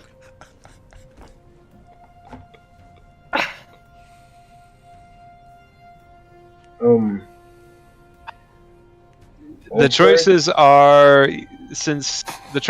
we go down into the depths, are trapped underground, potentially, and Ulfgar finds out what he wants to know, and somehow we all escape, or he doesn't pursue what he wants to pursue. He gets the Canoness out, and we try to get the other races involved. No, what Ava's opinion is, she thinks that anything we do on the surface is not going to help at all. We need to go down and get into the root of things. Because rescuing the Canoness isn't going to stop the bigger problem. Ulfgar needs to know what's down there, what the Inquisition has been hiding underneath this. And Ava agrees. She wants to go down there with him, even if that's stupid. But she'll look to Cortec to see what he sort of feels about that whole thing. Cortec doesn't really like the idea of being here, but, well, it's an opportunity for combat, so he's kind of eager to do whatever. I mean, if you want to get the Canoness, let's do it. Let's fight and get her out of here. But if you want to go down, I'm going to go with you and try to help.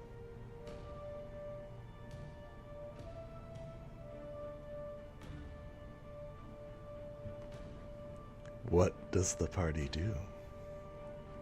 I'm ready to go down, so I'll sort of turn to Mudskip, be like, if you're gardening, do you just cut off the top of a weed, or you pull it out at the root?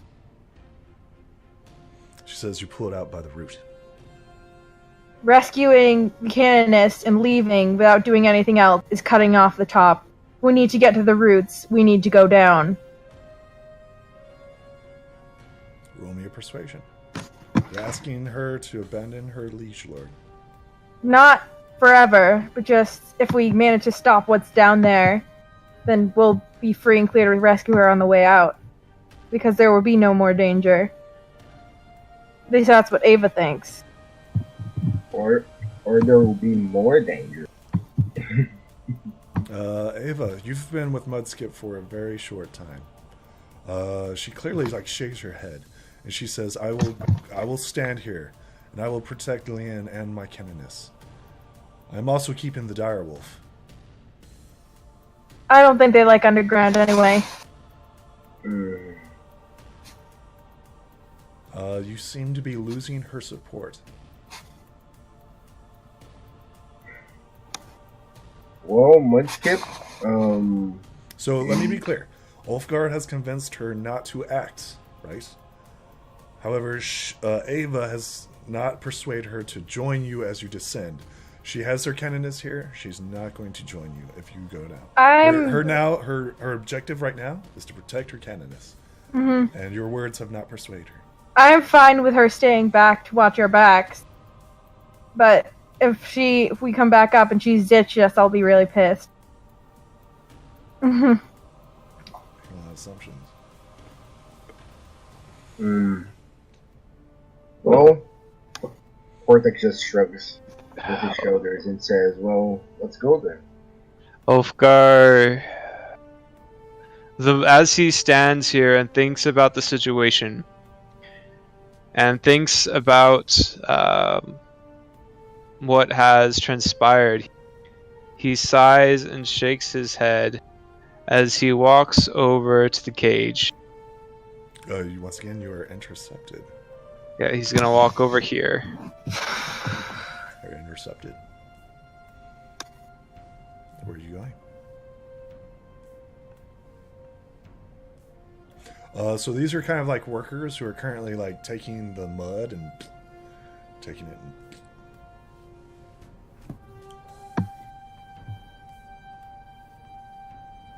I'm looking at a range of something real quick. So tell everybody your plan before you do anything. Communication. Who needs that? Shit might go Ulfgar is not one for communication. Well, I mean, as a player, you might want to start telling them what you're doing. So we need to just get the canoness out and leave. If we go down, I feel like we're going to be in over our heads, and we're not going to accomplish anything. We know that there's a purpose for it. We know that the next target is rumored to be the elves. We know that there is a larger army here than Ulfgar expected, and there is something worth him investigating beneath the fort. Right. So what you're saying is the most valuable thing we can do right now of who the next target is. We've gathered information. We can save someone. Mm-hmm. It'll be helpful for us in the future to have another member of the Inquisition. Technically, Ulfgar is on contract to this lady too. Mm-hmm. Kind of, sort of. Mudskip thinks that he's under contract to her. And right now, the Inquisition seems to know why seems to know what's underneath the... Mm. So his plan is to try to turn the undead and break her out of the cell and... What is the cell made out of? It seems to be out of just iron, rusted iron. Maybe Cortec can break the door or do something about while Ulfgar tries to send the undead away. Excellent. Alright. So, to be clear, you are going to initiate combat, correct? Yes, but before he does, he wants to position himself. He knows the range of his abilities, and he wants to try to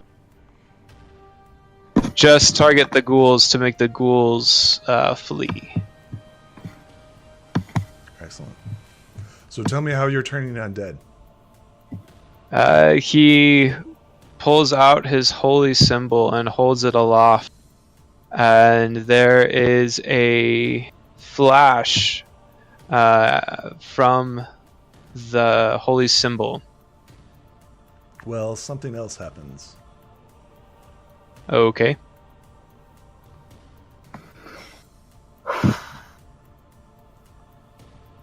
Guessing these guys are protected from turning. No. Oh no, this is plot armor. No. Oh, son of a mother. Ulfgar, as you begin holding up the claw, a figure appears right next to you and attempts to disarm you of your holy symbol. This is at advantage, since you guys failed your perception earlier.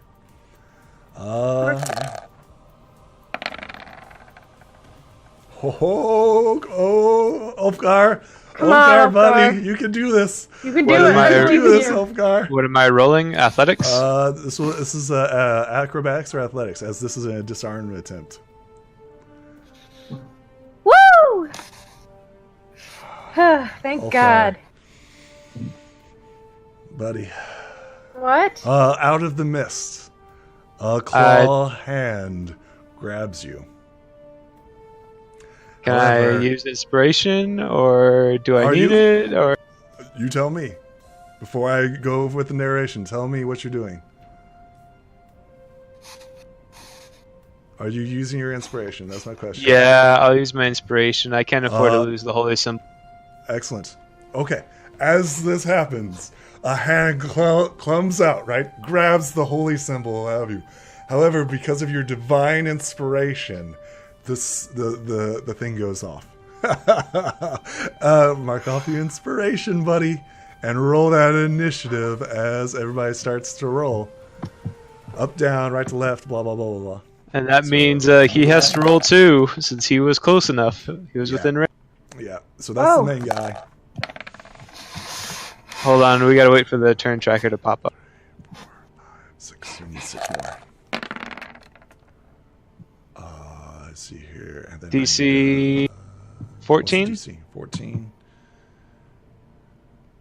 Minus 2, so he's gone.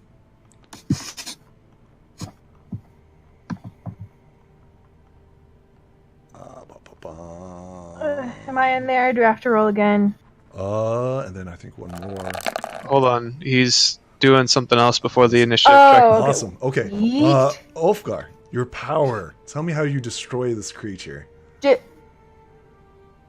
As he lifts the holy symbol up, there's a flash, and this creature is consumed with black fire as it is pulled down into the... Excellent. 2 of the ghouls fall under it, right? And then we will start the initiative. That was good, though. That was really amazing, by the way. Turn order. Oh, he's gonna go again. Oof. Okay. And actually, we just need those 2, and then the bonus is +2. Where? So, you who are running away, it's a 10. Oh, that was the problem. Remember, you guys are like, oh, you guys are badass. We can stomp everyone.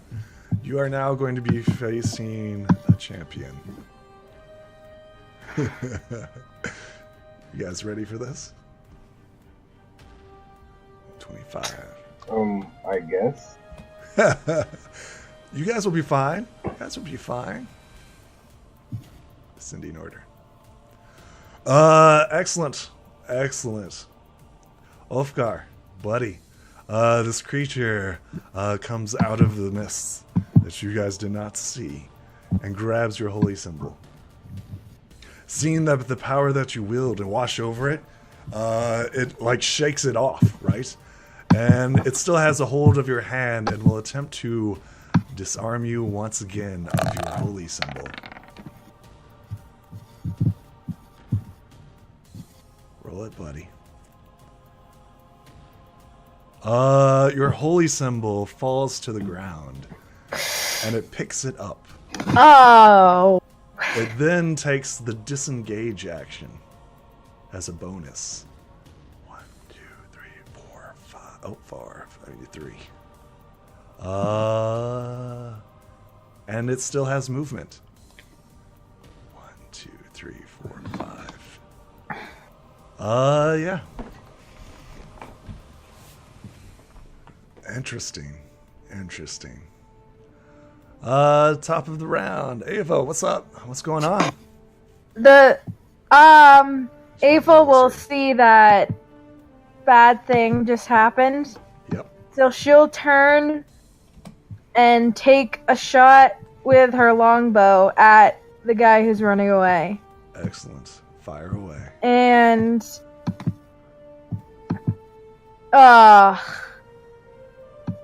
wait. The creature nimbly dodges out of the way of your flying arrow. Anything else? She would like to use her movement to get on top of this stack of barrels and stand on top of it. You may, yes. 1, 2, 3, 4, 5, 6. Yes, and then so the barrels are just 5 foot up, right? Yeah, so you'll that's have fine. a slight height advantage. Mm-hmm.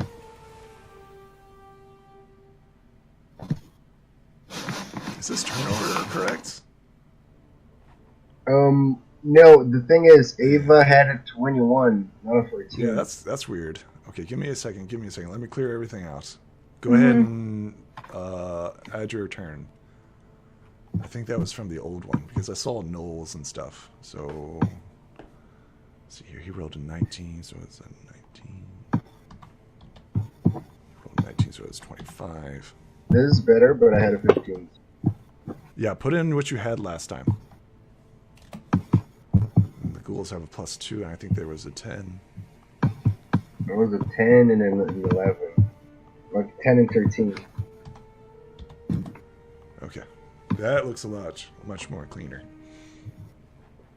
Ava, you know how to, or Leah, do you know how to add yourself? So we'll just Not manually. What'd you roll? Originally 21. 21. Okay. And then descending. Oh, you are. Is that the canonist? Yes, she is in this as well. Oh wow. But she did not roll yet. She's at a 0. And then you rolled a 21. There we go. And then descend. That's what he did. Ava, you jumped up to the barrels and shot at Weeping Fields. He ran off. Cortec, buddy, what's going on? Alright. So what Cortec does is he springs, he dashes behind the creature. Yes. He uses his action surge. Good. And tries to grab it to stop it from running. Sure. Sounds good to me. Do it. Will be in athletics, right? Athletics or yeah, it's athletics. Against acrobatics or athletics. You could just grapple him too. I think that's what he's attempting to do, right? Yeah, exactly. I'll use my inspiration. Yeah, +5. The creature nimbly dodges out of your way. No. I use my inspiration on that roll. You grab a hold of him. Excellent. Unfortunately. Right. So you've dashed and grappled him. It's now the ghoul's turn. Having been assaulted, the ghouls begin to retreat in all haste. 1, 2, 3, 4, 5, 6, 7, 8, 9, 10, 11, 12. 2 of them run away, as they should. 6, 7, 8, 9, 10, 11, 12. However, 3 of them begin to engage the nearest. Ulfgar mudskips in a world of hurt as 2 ghouls begin to descend upon her. And they begin attacking. These cruel claws begin. Ulfgar, Mudskip's up first. So, Mudskip. Miss. 1 hit. It's a die 6, right? Mudskip cries out in pain as a cruel claw slams into her. Is that minus 2? Oh, minus 3. 4, 5. There we go. Ulfgar, 2 of them are upon you. And they miss. And Mudskip needs to roll me a constitution. And she makes it. Ulfgar, it is your turn, buddy. You have been disarmed. And currently, Cortec grabs a hold of the creature who has your item. He is going to enter a rage. Excellent. Oh, this is the first time we've seen this in a while. This is what I wanted. Yes. Rage. Ulfgar, rage. I can see how this would make him enraged.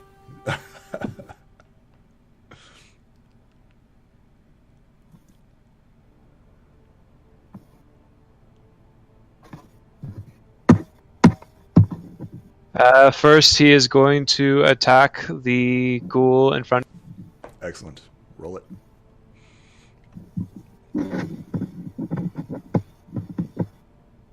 Are you recklessly, by the way? Are you reckless? He is not going to recklessly attack. That's a hit. Doesn't need to. That's 11 damage, and if there are any ancestors that appear, they will be assailing. You realize that no ancestors protect you. However, you still have your mechanic, so something to keep in mind. You don't see any ancestors. He is going to then run after the Weeping. It will take an attack of opportunity upon you, Ulfgar. Yes.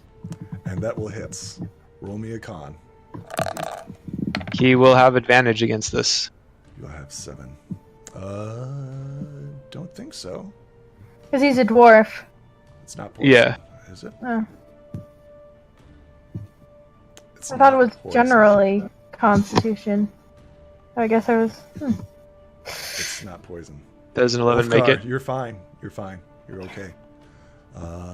Yes, you make it. However, you do take the damage of... Let's see here. 7 points. Have, I'm sure. Yeah. That's Ava. Ava? Oh, sorry. Okay, alright. The canoness, she... what can she do? She'll time to break out, I guess. No. Cortec, buddy. This is Wano y Mano. Try to beat that, buddy. Alright. Roll it, Cortec.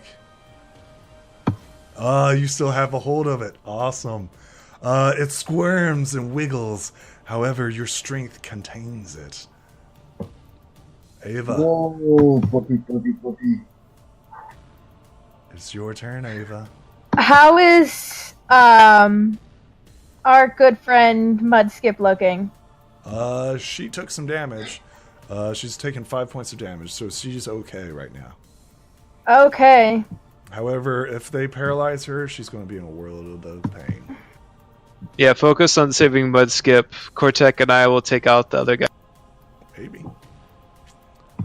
Theoretically. Alright. Here we go. I'm slightly farther away, so I'm going to take that shot with my bow. And if that misses, then it's glaive time. That misses. Yeah, it's glaive time next turn. Okay. Cortec, Too buddy. close. Are you going to maintain the grapple, or are you going to let go and attack? You may also drag, by the way. Yes. Its Yeah. movement is currently 0, so you can drag it half. But of course, you're going to have to maintain the grapple, so you have to maintain the grapple and then drag. Yeah, no, I will maintain. Okay, so roll it. Okay. You maintain the grapple. Alright, and then I'll drag it in, like, here. Excellent. It follows after you. However, it's forced movement, so Ulfgar, it doesn't provoke. That's fine. Good enough. The ghouls continue their assault on both Mudskip and... Should Mudskip have a turn? Was she going to cast spells to help her canoness? Yes, add her, yes. Let's add her to the battle. And I'll give her a turn as well. She's not very good. 6. Yeah, right after the beginning. And then she is going to cast a spell. You can roll Knowledge Arcana as these tiny little pew pew pew pew start firing off everywhere. Oh. Terrible damage. Something happens, Ulfgar. Maybe it's cure undead. I don't know. Some Inquisition nonsense. Some trying to make him strange- sleepy again, like they tried to make. Yeah. She tried to make him sleep. Some strange arcane trickery stuff. Regardless, it's still the ghoul's turn. 2 on Mudskip. That's going to be close. One hits. One hits. Oof. Okay, now she's starting to look kind of bad.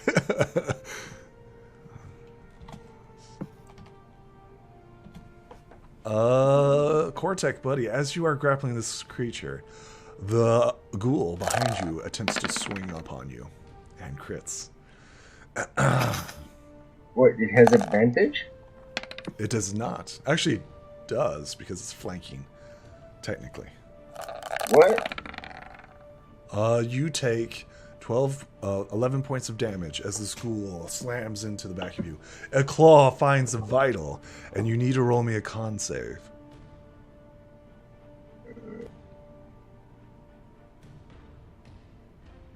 You make it. You're fine. Alright. You're fine. It is now Mudskip's turn. Once again, she goes pew pew pew. Jeez. Oh my God, Mudskip, what's going on here? Her magic does the Inquisition's magic does not seem to be very effective against the undead. No kidding. It's not very good at all. But it hits. It's consistent damage. Ulfgar, buddy, what's going on? He is still enraged. He is going to try to rip his holy symbol away from Weeping Fields. Flank. Yes, he will, and he will wrench. He would provoke, but he doesn't care. You're not provoking anything. Oh yeah, you are with the ghoul. Can I rip first and then move to flank? I should be able to do that, right? Rip and then move? Yes. Do my action and then my movement after? You may. I think my system is crashing. Give me a second here, guys. I'm going to reload. Mm-hmm. The stream's still running? Yeah, stream's still running.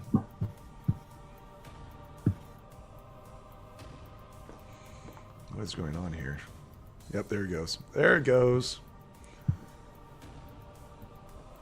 Okay, are you ready? Give me a second. That was weird. System crash. Okay, there we go. I am back. Everything's back. Okay, so he's going to roll that athletics with advantage. Okay. Whew. Does he still holds on to it, huh? What are you doing? You're rolling with advantage? I was trying to get the pull the holy symbol out of its grasp. So that was with advantage, so it was a 10.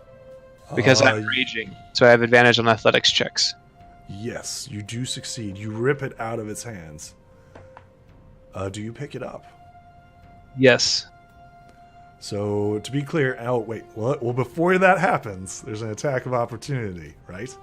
Okay. Okay.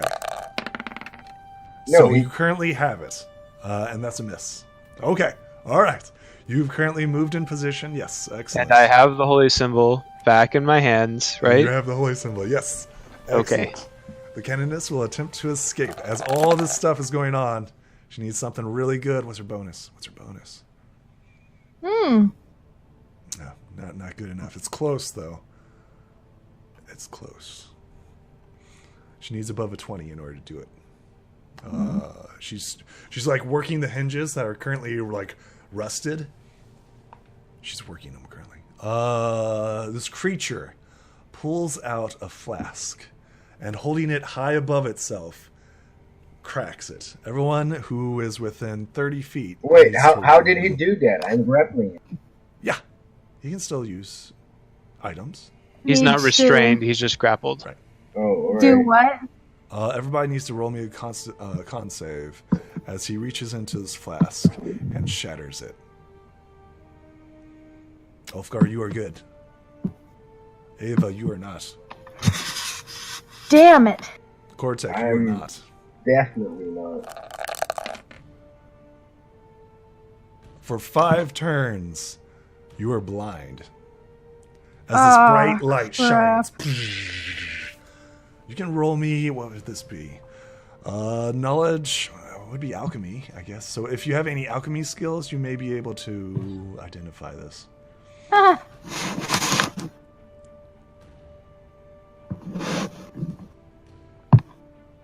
Nope.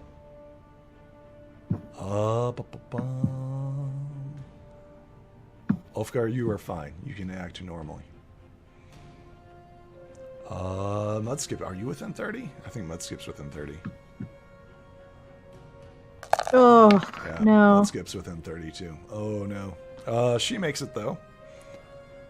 What about the dire wolf? No. That's, the dire wolf. And the lady? Lady's out of range. Oh, okay. He's out of range. Wolf he's got bonuses +2. Right? Yeah. Okay, so let's see here. 13. She's currently on this. That's a +2 as well. So, okay. Blind.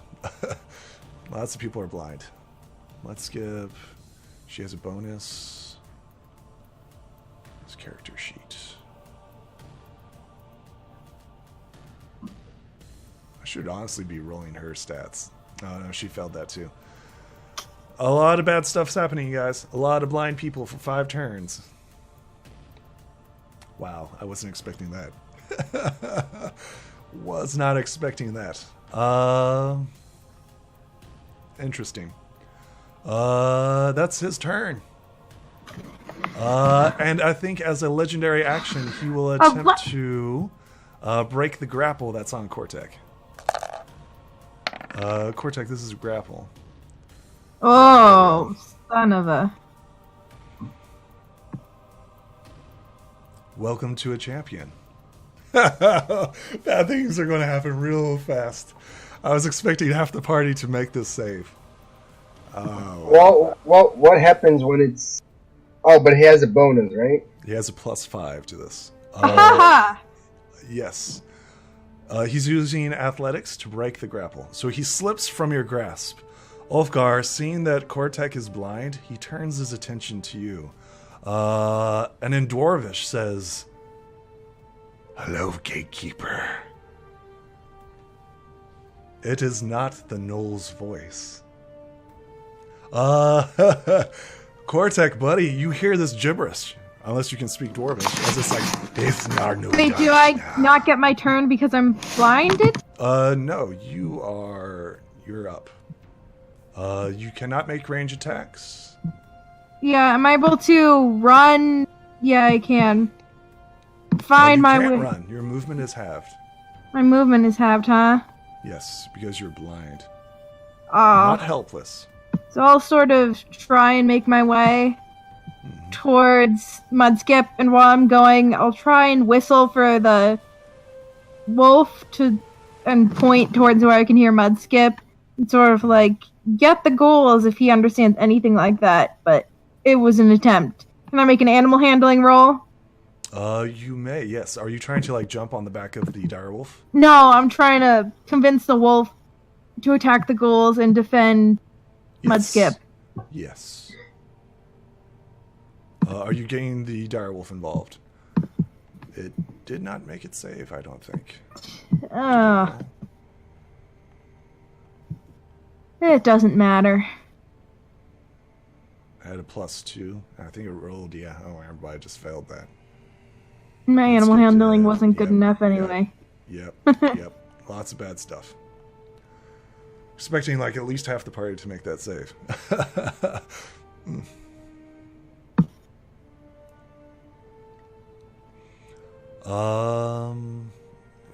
Yeah, the wolf is blind, right? So as you're like walking up to it, it's like rubbing its eyes as it's like it's rolling, right?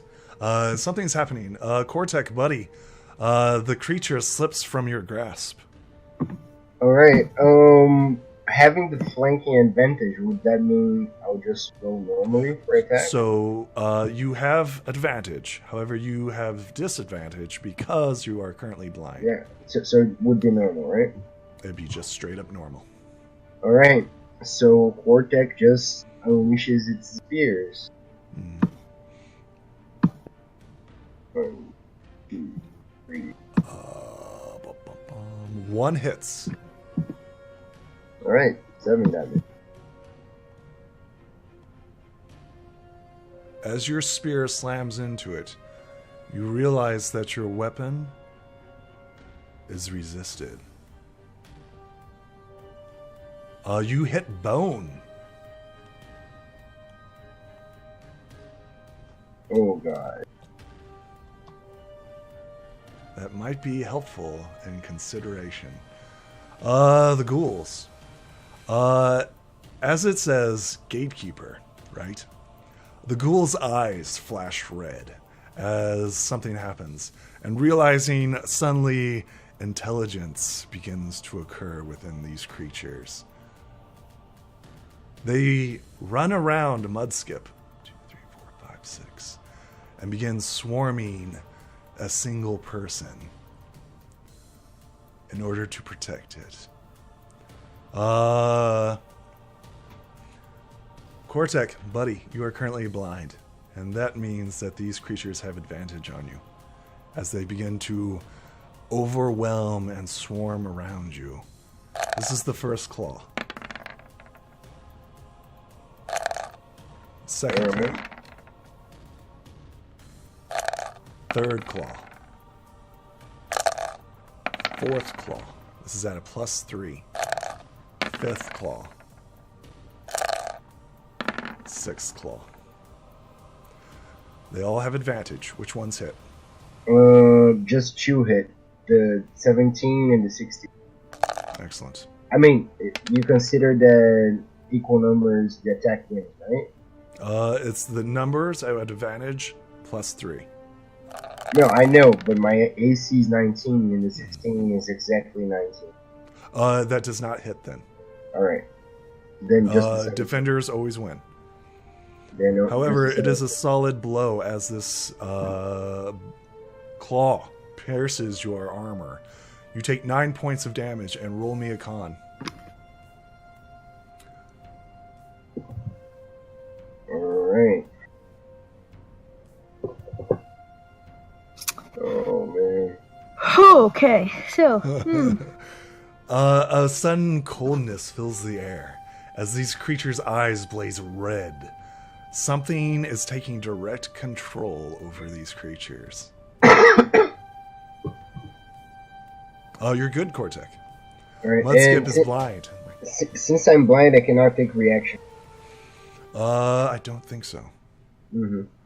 Ulfgar, you are seeing this all unfold before you. This gnoll, this skeletal gnoll, stares at you, Ulfgar. What do you do?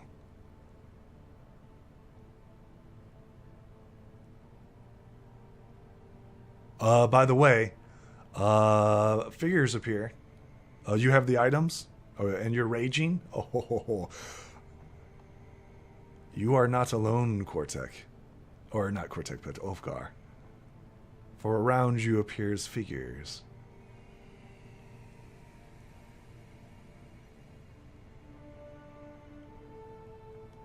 Where is that? They should be all together. Okay, it's before all this.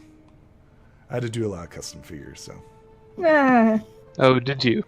For a campaign, but yes.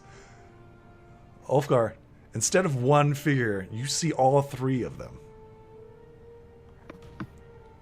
Oops, not that one. Let's see here. Got that one, got that one, got that one. And that one. These are ghostly images, and in the cold air, you see them gathering around you, using like this divine protection, right? So you currently have your item. You are raging, right? So as clear as day, your ancestors are right next to you. Inspiration you receive as once again you take heart. You receive inspiration. He is going to changes a little bit about what he was going to do. He is going to look at this knoll. Say in Dwarvish, your price will be paid once more for this desecration. As he swings his warhammer at this champion. Excellent. He will recklessly attack. As a reaction, it will make a parry attack, or a parry reaction,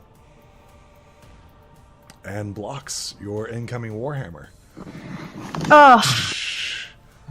From out of its cloak, it reacts to you, Ulfgar. Yes, and blocks it. And says, in reply to Ulfgar, it says, "Do you think your ancestors can protect you from demons?" Ulfgar steps to the side as well. The ancestors try to swarm it and try to distract it. However, its undead, uncaring eyes draws out a dagger and parries your warhammer.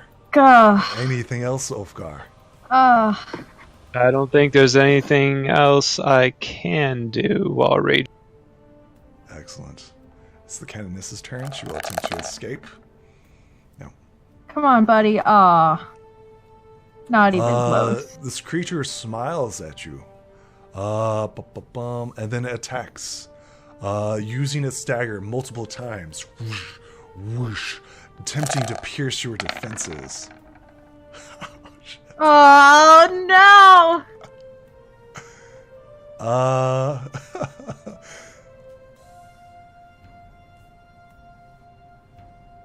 Okay, interesting.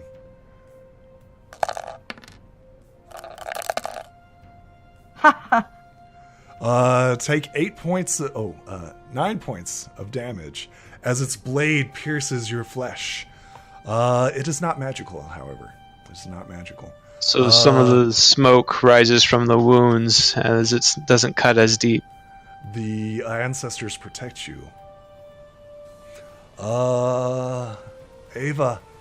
Ava, what you doing? I would, even though my movement's halved, I would like to sort of take a couple steps so I'm over here. And does being blinded, just flanking, not give you? Does it not? Give you advantage. So does that? It cancels. Okay. So working together as you are blind is very powerful. So. And I'll take a whack with my glaive. Hit it. Come on. Unfortunately, that misses its... Wait a second. What is that? With your blurry vision, the creature dodges out of your way. Okay, never mind. Oh, man. Anything else, Ava? Maybe I'll just call out to Mudskip and see if she's anywhere near brain space to help at all. You call out to her, but you hear her in the distance. She's like, "Ah, I can't see. Everybody is currently blind. Cortec, buddy, this cruel claw digs into your flesh as they begin swarming you.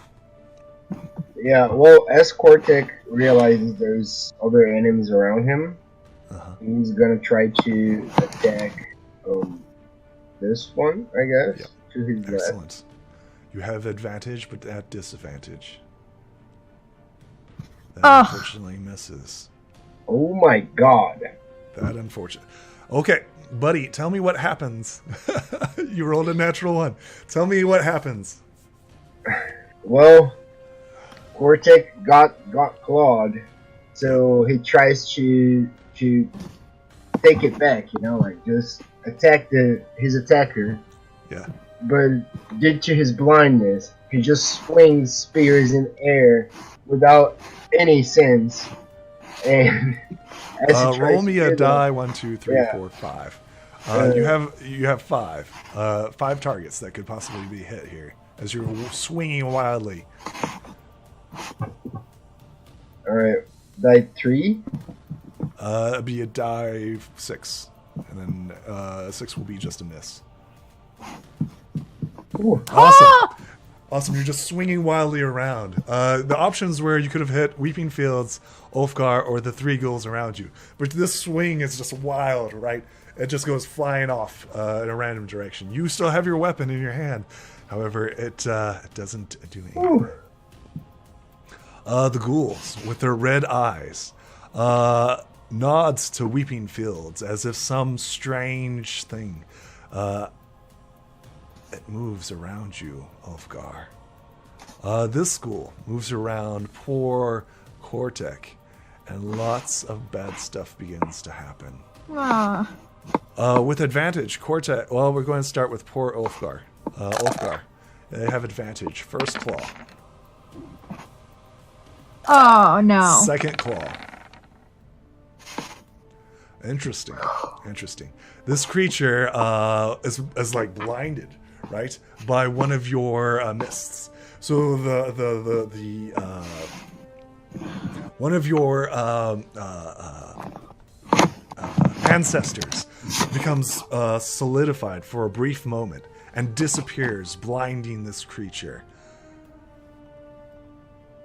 It disappears, unfortunately, as it attempts to protect you. However, Ulfgar, buddy, take 8 points of damage and roll me a con.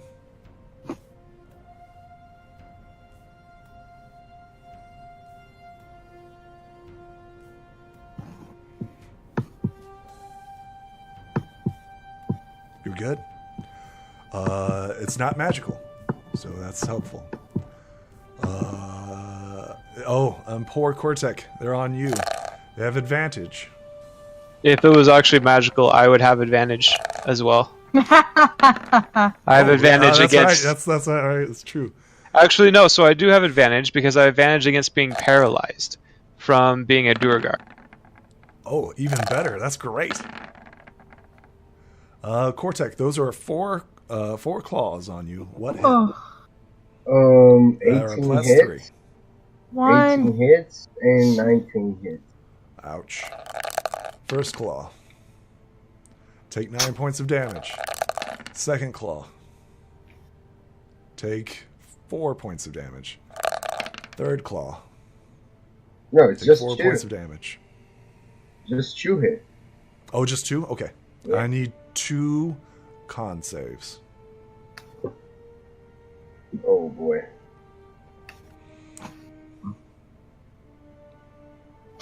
Oh.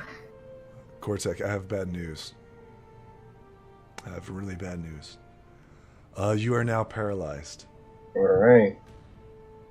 All attacks automatically hit and crit. That's just great. Paralyzation. Yeah.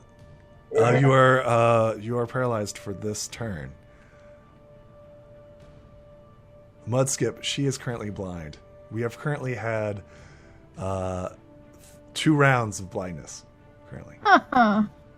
Ulfgar, it is your turn.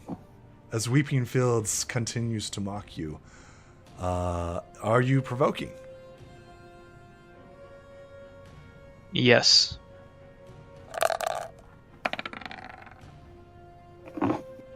That's at a +5. Sue. That'll hit. Ulfgar, tell me, do you have any resistance against sneak attacks? Other than physical resistance? Don't think there's a thing that exists that resists sneak attack. Because this is going to be a world of pain right here. So this is the normal damage.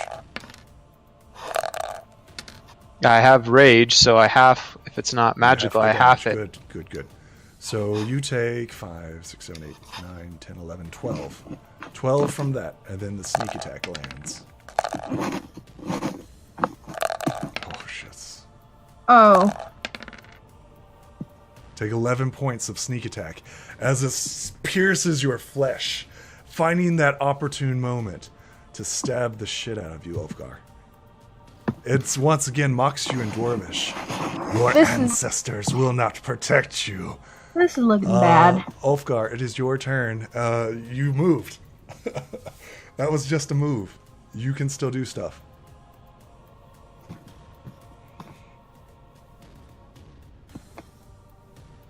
Once again, your ancestors follow and attempt to protect you. That biting blade might have cost you your life had the ancestors not intervened.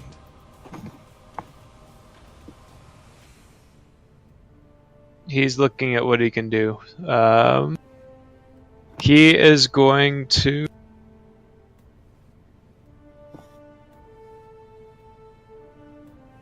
Why'd you have to get paralyzed, Cortec?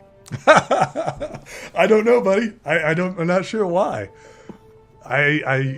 Cortec needs to roll better. Nah. Roll better. You say it like it's my fault. No, like I wanted.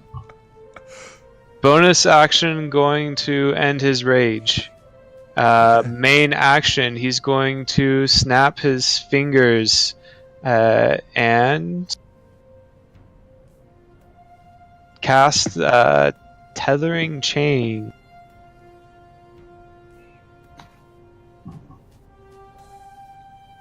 Wait, hold on. Wait a second.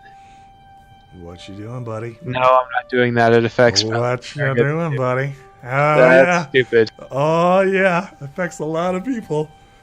It affects a lot of people. He's not going to end his rage. I take that back. He's not going to end his rage. He's going to grapple Cortec and force move him. It automatically hits.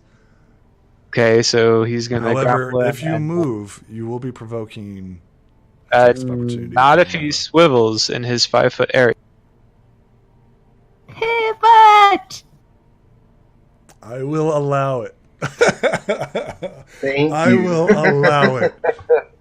Problem is, so this fire is not currently lit, right? No, there are no fires in the camp. I was going to say, that would suck if the only place I could move you is into a burning fire. Yeah, the undead would be avoiding that. Oh, would they? Oh, I mean... you might want to read about the plague again, Ulfgar. After your turns end, you might want to consider the knowledge that you have. He is going to... well, no, that was his main action, wasn't it? Yeah, he can't do anything else. Moved and rotated Cortec. It sucks. Anything else, Ulfgar? Okay. Nope. The canoness attempts to escape. Come on, buddy. Woo! The canoness is currently free. She is not affected by it. Weeping Fields sees this. And says, Hashnar Nakashna. And suddenly, lots of things start changing. Oh, I thought we were catching a break, but I should have known better, shouldn't I? I have good news and I have bad news. Oh, no, they're not doing anything. So, Ulfgar, you are the nearest. However, the ghoul looks at you and then turns.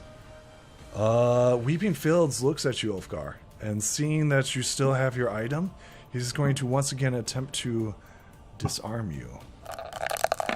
Aiming for you-know-what. He has advantage since he's raging. No, he dropped the rage, remember? I decided not to do that. I just moved him, so I'm still raging. There's a tug of war as you and this creature fight over it. However, you maintain the item. Lynn, there's orders being talked in this foreign language. What are you doing? Oh, Ulfgar, you know this because it's Dwarven. It says, kill the canoness. I will take one step this way so I can be flanking that little dude. Cortec is currently paralyzed. No, I know, but this is He's flanking with Ulfgar. Oh, yeah. That works. And I will swing with my mighty glaive. Okay. That's a hit. Yes! Too bad I don't have advantage. That would be pretty sweet. see, where did my mouse go? There you go. How much damage? Oh, solid damage.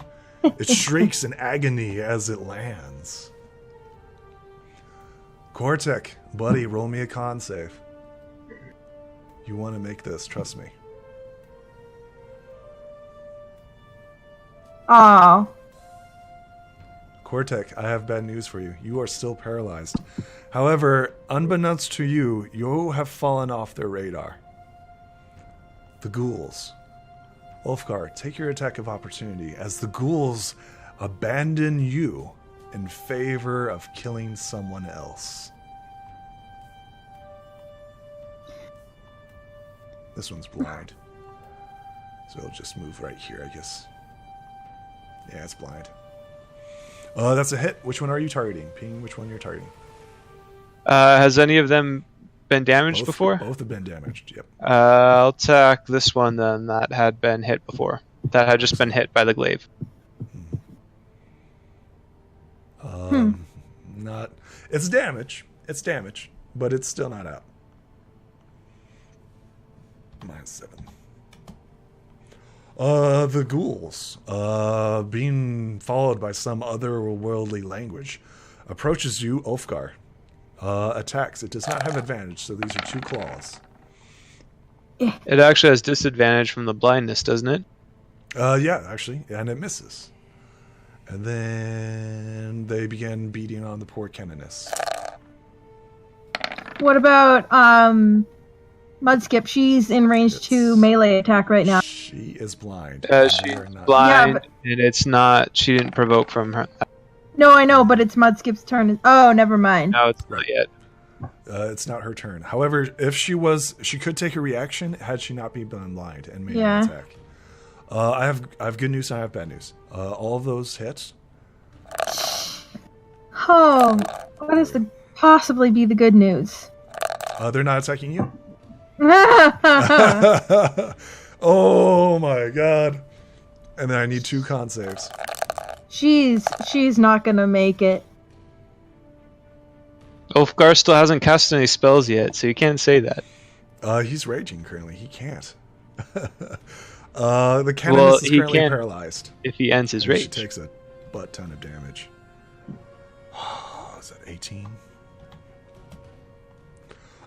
She cries out in pain, and then her cry falls silent as she becomes paralyzed. Mudskip, it is your turn. She's blind. However, she can make an attack. She has a staff in which she's going to use. Thunk. And thunks. She's going to use it 2-handed.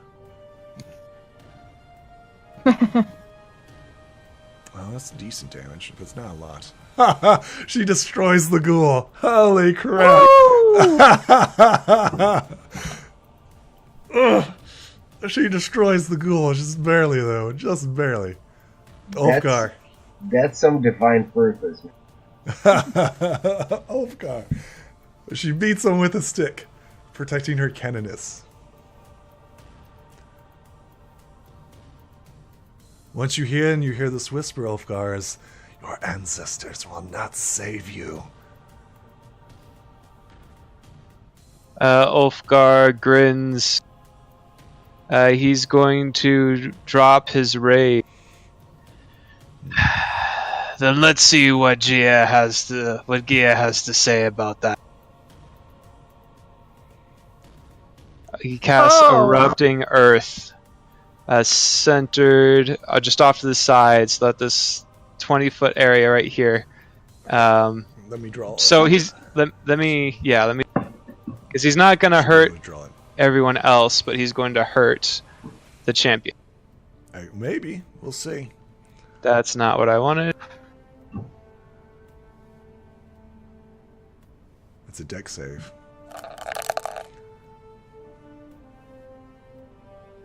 Yep.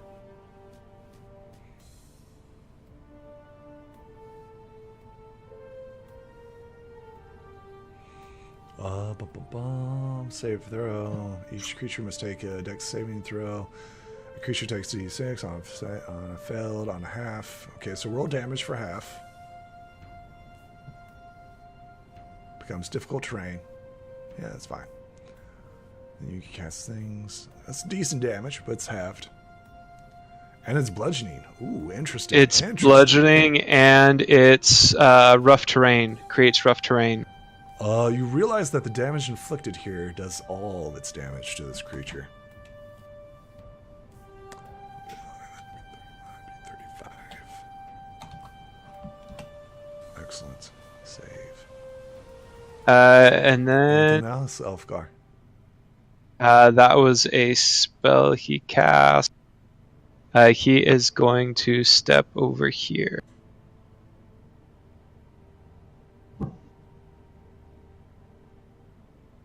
Okay. And then that's all that he's going to be able to do this turn, because he can't cast a bonus action spell. Are you sure you want to move there, Elfgar? Because the nearest target will now be poor paralyzed Kortek.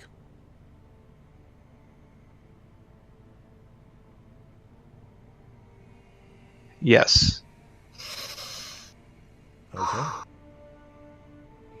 The canoness is paralyzed.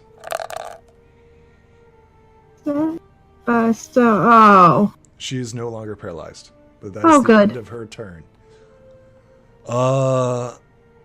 Weeping Fields, the gnoll that you met in the things, walks up to poor Kortek, automatically hits, and automatically crits. No, wait. Does it automatically hit when you're paralyzed? Isn't it like advantage and then it's critical if it hits? Yes. Alright then. I have to roll some damage here. This is some crazy damage. Some damage, he says. This is some crazy damage.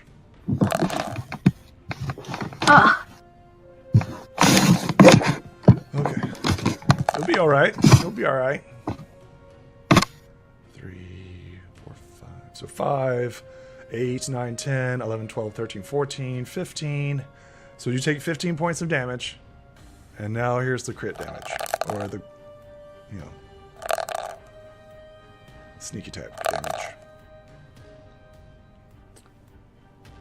2, 3, 4, 5, 6, 7, 8, 9, 10, 11, 12. 12. Yeah. 12 from the sneak. Yeah, How you doing, Kortek? Down. So what is that a grand total of?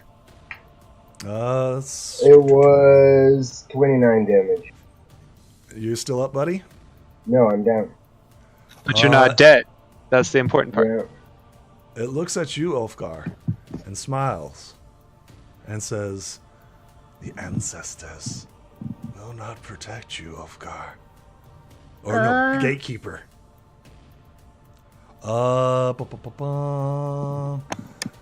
Lynn. Or Ava. Ava. Let's see. It is currently round 4 of the blindness. Take one step here, and then one step here. You are entering into. Do I? Wait, where's Ulfgar? Yeah, he's under there. Are you sure you want to do this? You don't Isn't want that to just- enter that. No, I thought it's more than It's just rough terrain. Well, it is Okay. rough terrain, but it's hard for you to get out of. Since you're moving at half speed, Okay. you would basically Yeah. be stuck there. Alright, then I'll just take one step down here and one step this way. Yep. And swing with the glaive, I guess.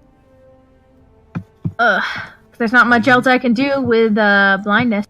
Are you drawing attention to the champion?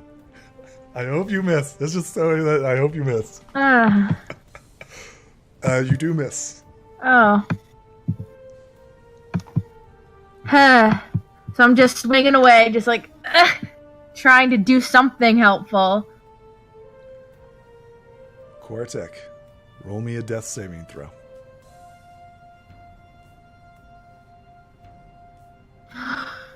That's one success. Alright. The ghouls. Seeing the canoness as their main target. Off guard. Let's see here. Doing that, and then they're attacking the canoness. Oh, well, she was paralyzed last turn and couldn't move. Yeah, but she broke it last turn. Attacks on you. This is at disadvantage. That's a miss. upon Ulfgar, and then on the Canoness. Shit. Both of those hit, unfortunately. They have +3. Yep. So Ulfgar, you're going to have a lovely selection of what to do next. Jeez. Is she unconscious? She is.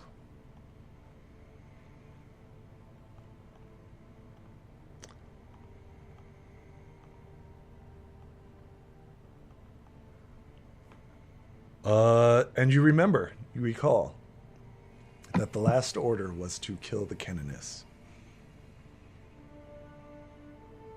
Mudskip, hearing her Canoness fall, she begins to move half speed towards the school and attempts to whack it, but not having advantage. Ugh.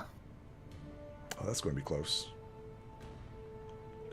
What's the AC? It hits. Yeah. Holy crap. See, who needs magic? You just need to smack it with a stick. I mean, it works, I guess. It works. It's not graceful or pretty, but it works. This creature is almost dead. Ulfgar, you have a lovely selection. What are you going to do, buddy?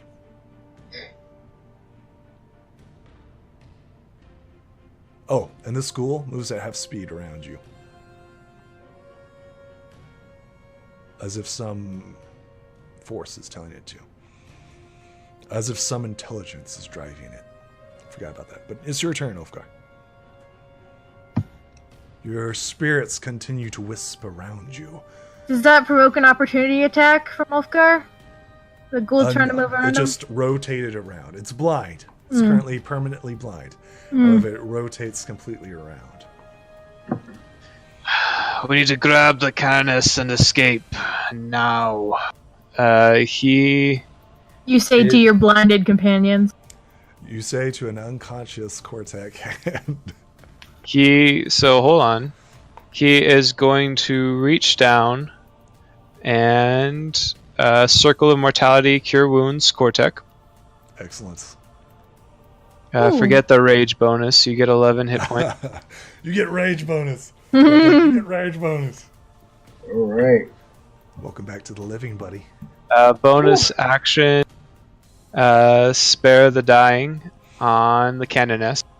Excellent. She is no longer making death saving throws.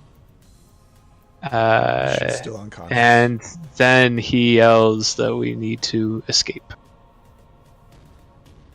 And that's all that he can do. In cruel reply, it says, "I think not, gatekeeper. You will not escape this." The Canoness, who is currently just unconscious, but she's not making death saving throws. So he has a lovely selection. He takes out his dagger and eyeballs Ulfgar. He's like, "This will be your tomb." And he swings with advantage due to the ghoul. There we go. Does that hit Ulfgar? That's a +5. Yes. Oh, buddies. Oh, buddies.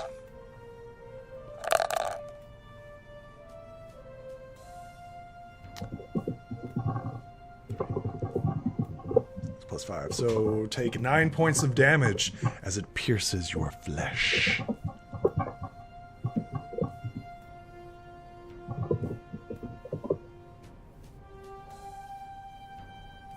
Anything else that he wants to do? He's got so much stuff he can do. Nah, I think some just sweet damage will Some work. spicy legendary actions you can fire up.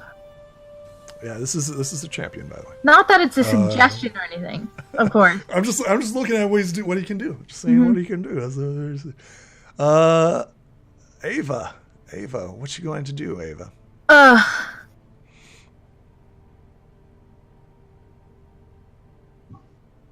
Yeah, there's nothing I can do except keep swinging. Mm-hmm. She's blinded and surrounded by... This is the last round, by the way. This is the last round. Yeah. You're going to be blinded. So after this attack or movement or whatever you're going to do, you will no longer be blinded. That misses, unfortunately. Ava, come on. You're no longer blind. So she'll blink. And your vision clears. Yep. She'll go over to the Are you provoking? Oh. Well, oh no. He doesn't seem to notice me, but I'm not gonna. Oh, if you're going to make yourself vulnerable, he's definitely. No, I know. But I'm trying to think about what. He understands Ulfgar. He's like, retreat, and he's like, oh, look at this lovely, lovely lady who's running away from me. I'm trying to think. Damn it. Ava's gonna go for it. She's gonna provoke, and she's gonna try and get over to the wolf to try and have it carry the lady, the canoness. The blade pings off your armor. Oh. However, you still feel the indentation of its cruel, cold steel as you barely escape. Yeah, so that was 15 feet. So I'm trying to get the wolf and sort of bring it over. After this, the wolf will no longer be blinded as well. Mm-hmm. Make sure that he's no longer blind. Okay. Yeah. Kortek, buddy, you feel life back in you again. What do you do? You're still blinded to the end of this turn. Not paralyzed, right? So what? Not paralyzed, right? That is correct. You are no longer paralyzed. All right. Actually, you need. No, you're no longer paralyzed. You went unconscious. Cortex stands up and replenishes his energy.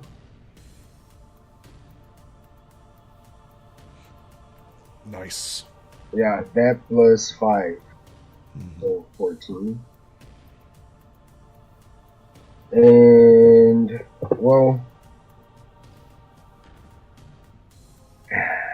he gets up. Yep, that's half your movement.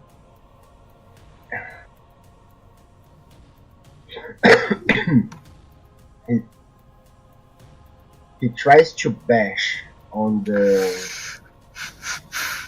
shadow. Do it. With the back of the spear. Do it.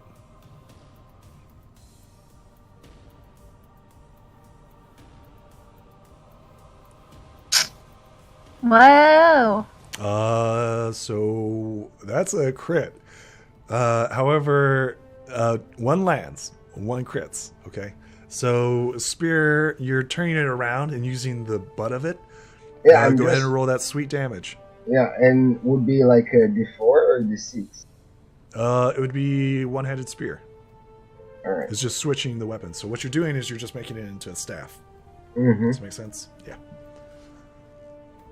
So 5 and 10. Solid damage. It screams in agony as your blade, or as you begin to bash the crap out of it. And minus 10.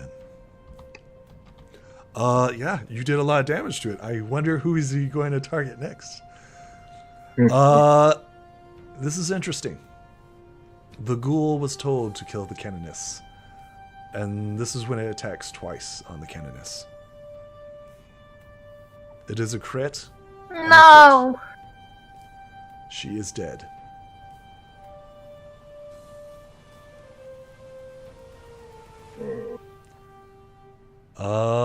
Mudskip, feeling the ghoul not attacking her, cries out in anger and attempts to slay the ghoul.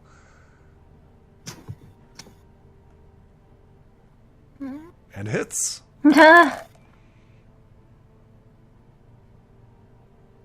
And kills it. All right. Ulfgar, buddy. So is she no longer blinded either? She's no longer blinded either. Yeah, Kortek, you are no longer blinded either. Oh, yeah.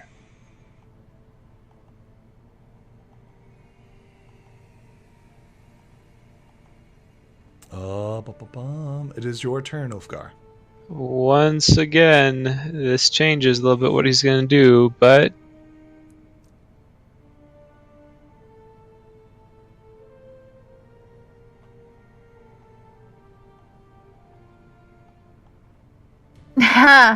Rub it in, why don't you? Buddy?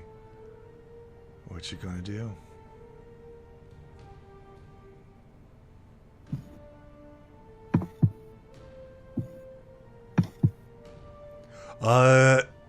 In Dwarvish, as like the life begins to fade, Ulfgar, from the Cananis, this gnoll smiles at you and says, "You will not escape." What do you do, Ulfgar?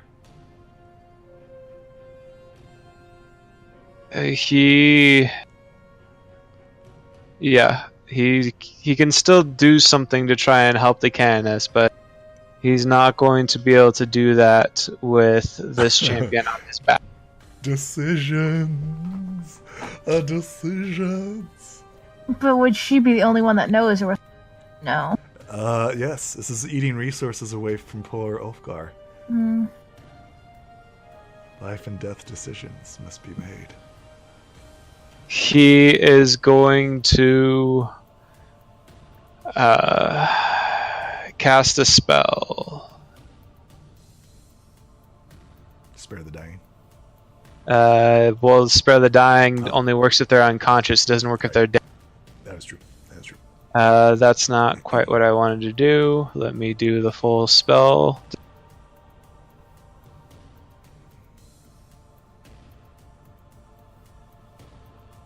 And I'm assuming you're targeting the champion? He is targeting the champion. These chains burst forth from the ground. These black chains wrap around Ulfgar's hand. As he pulls them tight, the earth begins to rise and forms a chain-covered fist of earth that reaches out towards the champion to try and grab him. Okay, and it's a dex save? It's a strength save. Oh, strength save. That's a good question. What's his strength? Okay. Tell me what this looks like, Ulfgar. So this is a earthen hand bound tightly in chains that responds when Ulfgar lifts his hand bound in chains and grabs towards the champion. This earthen hand wrapped in chains does this. As this hand reaches up, right, and grabs a hold of the champion like squirms as it's in it and says, "I will not be contained." And he bursts into black fire, and he is going to use a legendary action to pass.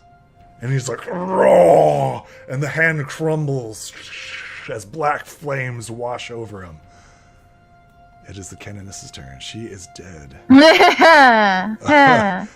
At the top of the round, this is where we end this episode. No. Yes. This is what happens when we start late, folks. This is what happens when we start late. Oh, God. I'm having fun. Ulfgar, are you having fun? No, this is horrible. This is terrible. This is the worst DM session he's ever had. Cortec, how are you doing, buddy?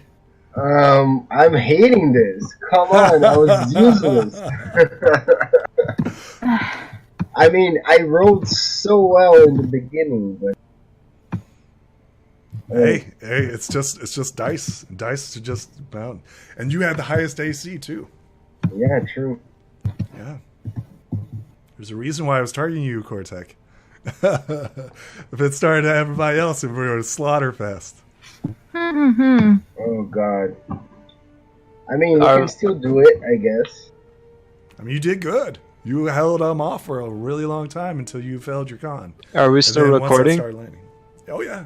We're almost in. Almost done. Leah, what do you think so far? Oh God. I thought you might want to find the Holy Master now. I thought last week was bad, but I was a poor naive child. This is story time, buddies. This is story time. It's gonna be easy. All right, everybody, say goodbye to the audience at home. Bye-bye. Till next week. Till next week.